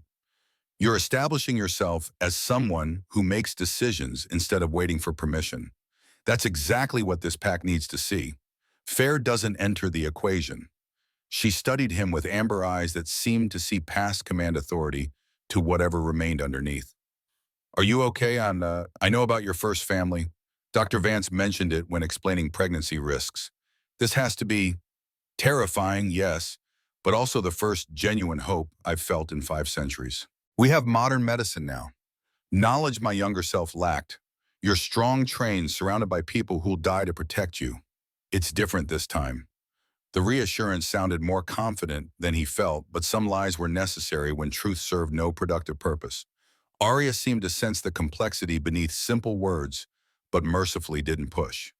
6 months transformed the compound in ways that went beyond physical reconstruction. The eastern wall stood reinforced with steel plating and additional defensive positions. 3 allied packs had formalized treaties contributing another 400 wolves to the defensive roster. Training intensified modern warfare principles integrated with traditional pack tactics. And Arya's pregnancy became impossible to hide. Marcus found her in what had become her office, a converted storage room, where she'd established herself as the compound's de facto logistics coordinator. Pregnancy had slowed her physically, but sharpened her organizational instincts, and she'd taken to managing supply chains and personnel scheduling with the same focus she'd brought to county paperwork. Dr. Vance wants to see us. She sounded concerned. Arya looked up from spreadsheets tracking ammunition inventory, her hands settling on the pronounced curve of her belly with automatic protectiveness. 6 months had brought visible changes. She moved differently now, balanced against weight that hadn't existed during the siege, her scent carrying layers of complexity that made Marcus's protective instincts border on irrational. They walked together through corridors that felt different now, marked by his presence and her acceptance in ways the mating bond made tangible. Wolves they passed nodded respect to both of them, not just acknowledgement of rank, but genuine regard earned through shared crisis and mutual survival. The medical bay had expanded since the siege, additional equipment and staff brought in to handle what Dr. Vance kept calling unprecedented circumstances. She waited beside the ultrasound machine, her expression carrying the careful neutrality of someone about to deliver complicated news. General Ms. Monroe, please sit. We need to discuss the latest test results. They settled into chairs that felt too small for the weight of what was coming. Marcus reached for Arya's hand without conscious thought, finding it already extended toward his. Vance pulled up imaging on the monitor, grainy black and white shapes that resolved into something unmistakably human, but also clearly not. The fetus was larger than normal for gestational age, bone density elevated beyond standard parameters, and the cardiac readings showed patterns Vance had never documented in any medical literature. The fetus is generating both alpha and omega genetic markers simultaneously. We knew this theoretically, but seeing it manifest is concerning. The power levels we're detecting are exponentially higher than any natural birth I've monitored. There are risks. Marcus felt his chest constrict, old fears rising like specters from medieval graves. He'd heard this before, different technology, but same conclusion: pregnancy complicated by supernatural factors beyond anyone's control. Worst case scenario. His voice came out flat, drained of inflection, because anything else would crack the control he'd maintained for 5 centuries. Vance hesitated, weighing medical honesty against emotional impact, then chose truth because Marcus demanded nothing less. Worst case, the fetus grows too large for natural delivery, and Ms. Monroe's body can't handle the strain. We'd have to perform emergency cesarean section, and even then the combination of blood loss and shock could be fatal. For her, possibly; for the child, potentially both. The pronouncement hung in the air like a death sentence. Marcus felt time compress, 500 years of accumulated experience narrowing to a single point of absolute terror. History repeating different century but same outcome, everything he'd built collapsing around the simple biological fact that bodies had limits, even supernatural healing couldn't overcome. No, Arya's voice cut through his spiral into panic calm, and certain in ways that pulled him back from edges he'd thought he'd left behind centuries ago. We're not doing worst-case scenarios. We're preparing for complications while planning for success. Modern medicine, supernatural healing, and stubborn determination, that's our strategy. Dr. Vance, what do we need to maximize chances of positive outcome? Vance blinked at the redirect professional composure reasserting itself in the face of Arya's refusal to accept defeat before battle was joined. Constant monitoring, specialized equipment for high-risk delivery, blood reserves in case of hemorrhaging, and this is experimental potential use of the mating bond to channel alpha vitality during delivery. If General Steele could share his healing capacity through the bond, it might give you the strength to survive complications that would otherwise be fatal. Marcus seized on the possibility like a drowning man finding driftwood. How experimental? What are the risks to the child? Unknown. There's no documentation of this ever being attempted. You'd essentially be pushing your life force through the bond while she's in active labor. It could work. It could kill you both. Or it could do nothing and we're back to traditional medicine hoping for the best. Arya's hand tightened around his, her amber eyes meeting his. Ice blue with determination that bypassed fear and went straight to stubborn refusal of anything resembling surrender. Then we practice. If the bond can be used as a medical tool, we learn how before we're in crisis. Marcus, can you feel my vitals right now through the connection? He focused, letting awareness of the mating bond expand beyond the background hum it normally occupied. Instantly, sensation flooded through him, her heartbeat steady and strong, her breathing slightly elevated from pregnancy exertion, the presence of another heartbeat, smaller and faster, the child they'd created together. Yes, heart rate, respiration, even the baby's vitals. It's all there if I focus. Then we train that, make it automatic instead of conscious. By the time labor starts, channeling strength through the bond should be as natural as breathing. Vance nodded slowly, medical pragmatism, accepting what science couldn't prove but experience suggested might work. I'll set up monitoring equipment. We'll run regular tests, establish baseline measurements. If this is going to work, we need data. The weeks that followed blurred together in preparation that felt like pre-combat drills. Marcus spent hours each day focused on the bond, learning to sense Arya's condition without conscious thought, practicing the mental discipline required to channel alpha vitality without overwhelming her system. Arya endured constant medical monitoring while managing compound logistics that had become exponentially more complex with allied packs integrating their forces. The pregnancy progressed into the third trimester, and complications Vance had warned about manifested with increasing severity. Arya's blood pressure spiked without warning. The baby's growth rate exceeded all projections. By week 36, she was effectively bedridden, her body struggling under demands that superseded normal human or werewolf parameters. Marcus sat beside her bed in their private quarters, watching monitors that beeped reassurance while knowing how quickly reassurance could become alarm. She slept fitfully, exhaustion winning battles that Will couldn't overcome, and he let his awareness of the bond expand to encompass both her vitals and the child's, maintaining vigil that felt like penance and prayer combined. Grant entered quietly, his presence announced only by the slight shift in air pressure that decades of working together made recognizable. Sir, we've received intelligence. The European Alpha Coalition is sending a delegation. They arrive tomorrow requesting formal audience to discuss, and I quote, concerns about destabilizing bloodline developments in the Americas. Marcus didn't look away from Arya's sleeping form, but his voice carried the edge of someone whose patience had been worn to nothing by months of stress. Tell them they're welcome to voice concerns from the other side of our defensive perimeter. If they want audience, they accept our territory, our rules, our authority, and they do it armed with nothing more dangerous than harsh language. Already conveyed those terms, sir. They accepted. Delegation arrives tomorrow at 1400 hours. The diplomatic meeting convened in the council chamber, 5 European alphas, representing packs that predated Columbus and carried arrogance to match their age. They sat across from Marcus with expressions that suggested they'd come to deliver judgment rather than negotiate partnership. Alpha Heinrich from Germany spoke first, his English carrying only slight accent despite the weight of centuries behind it. General Steele, we've monitored developments in your territory with growing concern. The hybrid child you're fostering represents unprecedented genetic expression. Our question is simple. How do we know this child won't destabilize the entire werewolf species? Marcus let the question hang for a moment, studying each alpha with the assessment of someone who'd commanded forces against their ancestors and knew exactly how European politics worked. How did your ancestors know the first alphas wouldn't destabilize human civilization? Evolution isn't safe. It's necessary. My child will be raised with the same values that built this pack honor duty protection of those weaker than ourselves. If that destabilizes your carefully maintained hierarchies, perhaps your hierarchies needed destabilizing. A female alpha from France, Marguerite, ancient and dangerous, allowed herself a slight smile.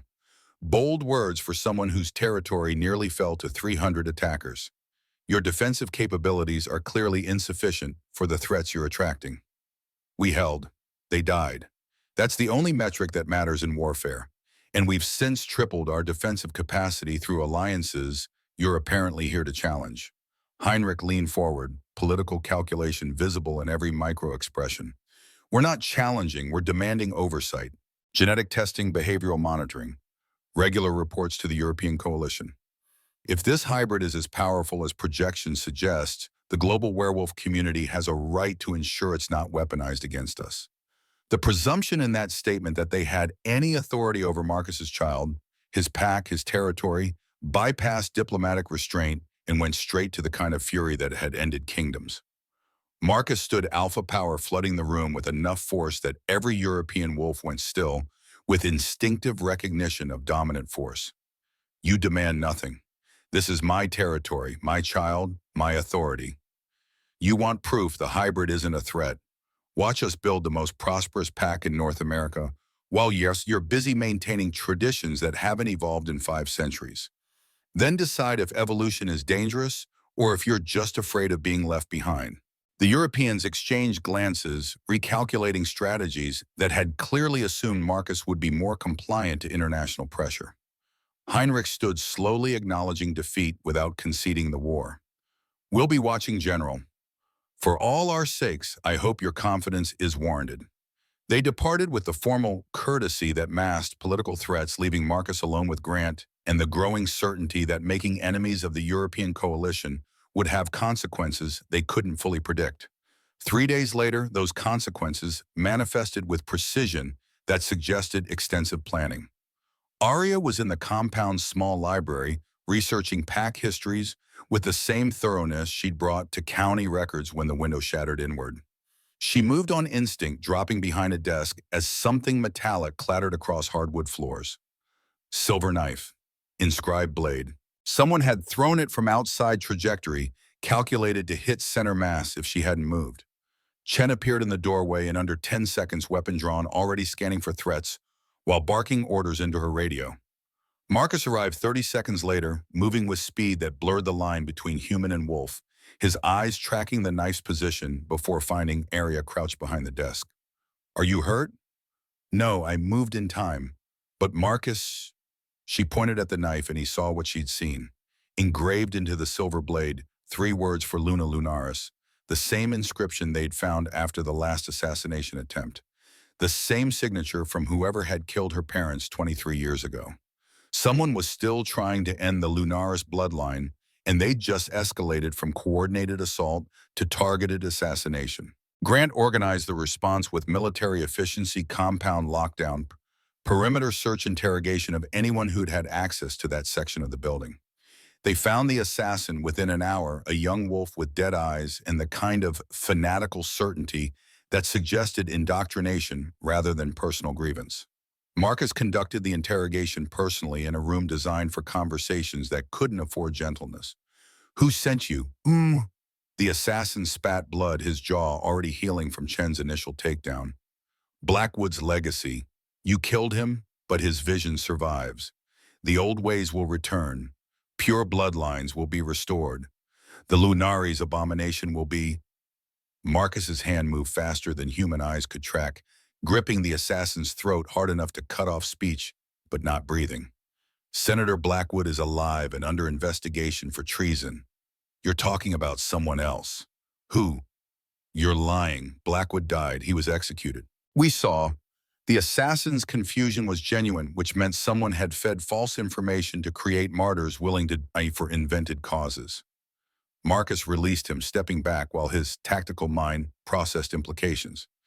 Grant, expand the investigation. Someone's running a false flag operation using Blackwood's name to recruit assassins while keeping him alive to maintain the intelligence leak. Find out who benefits from both outcomes.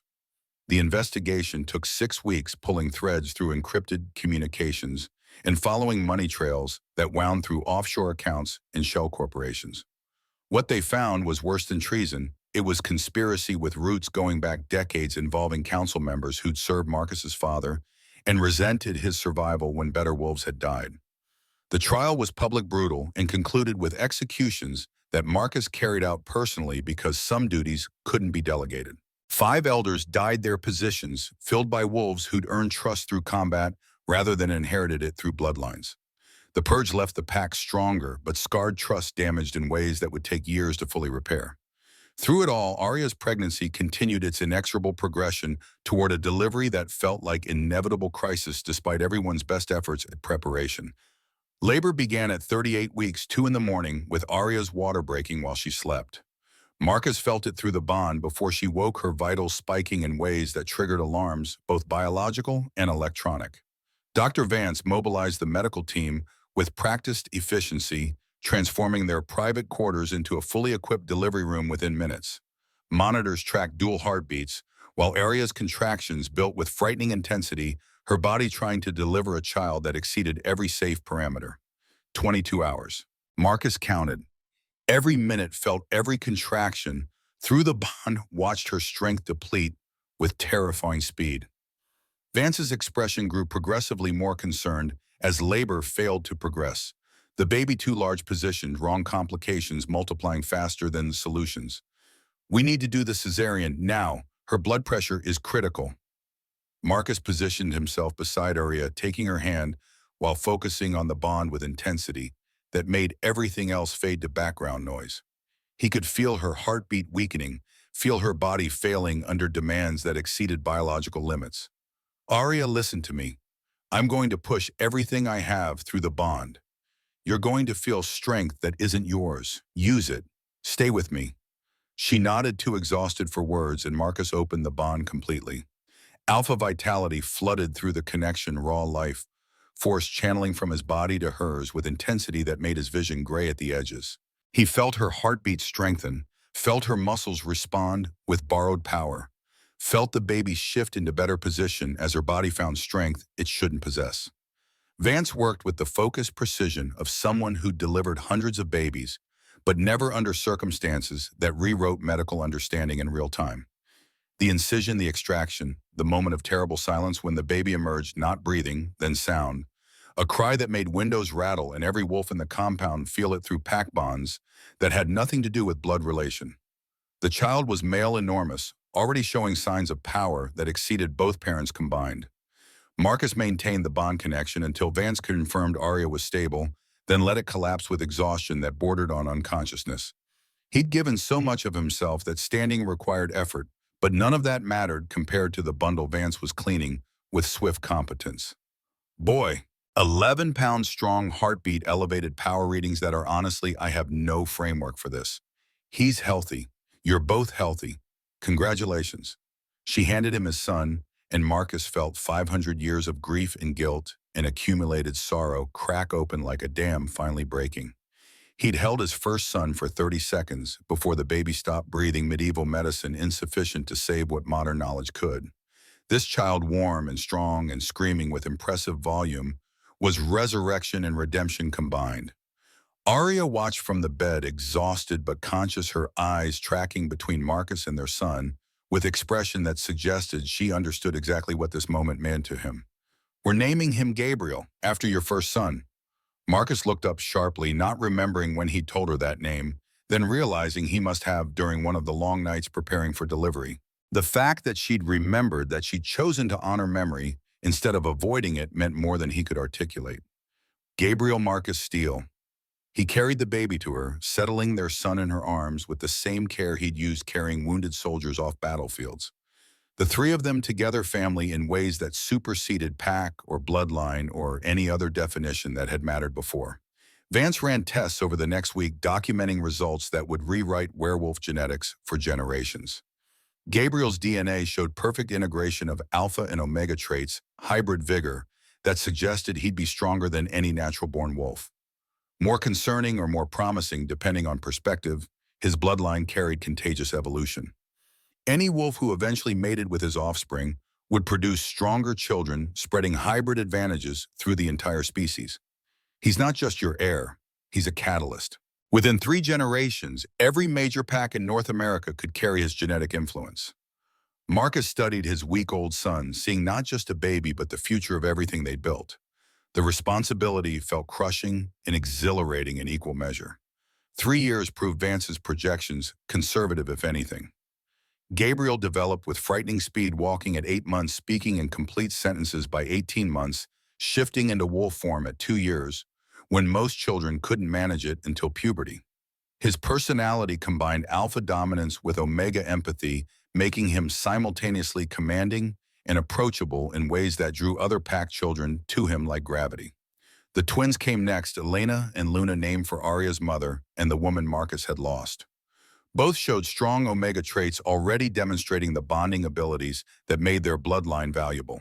The compound transformed around them from military installation to something that felt almost like community children playing in courtyards that had been killing fields during the siege.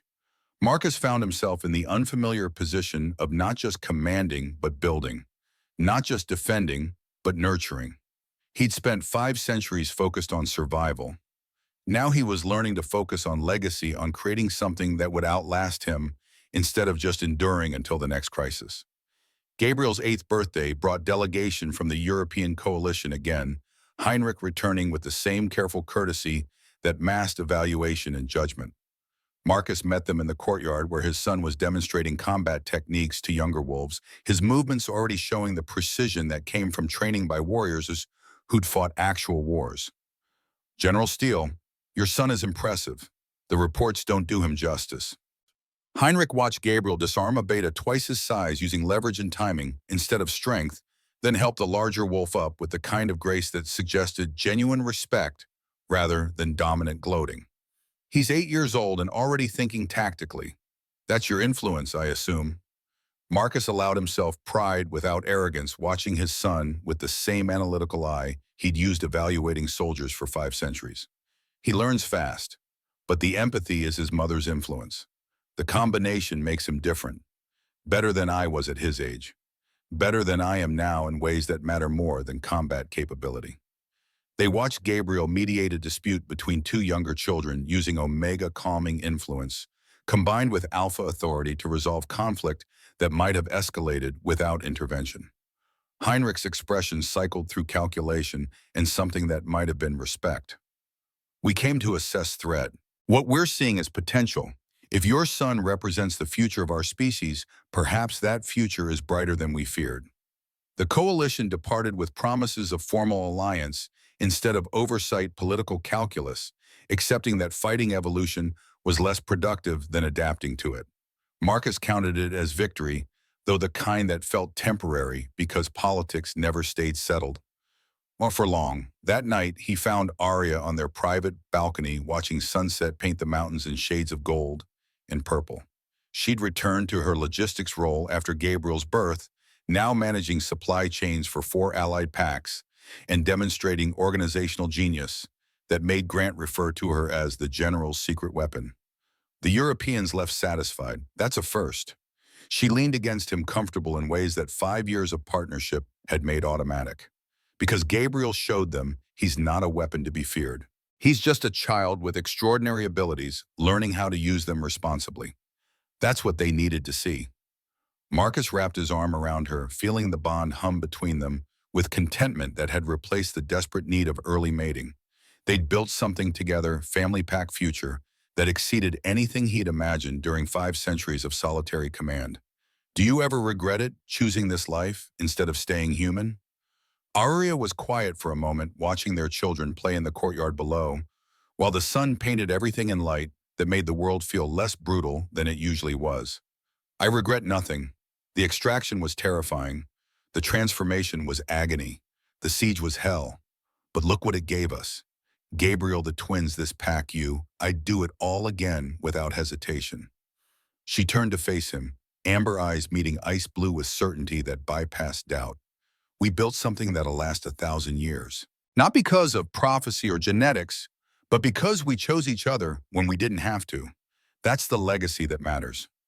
Marcus kissed her there on the balcony with their children visible below and the compound they defended together spreading out in all directions. 500 years of loneliness had ended in fire and blood and desperate extraction, then transformed into something worth protecting with every resource he possessed. The future remained uncertain, it always did across centuries of warfare and political chaos. But for the first time in 500 years, Marcus Steele believed that future might actually be brighter than the past. And that ultimately was the only victory that mattered.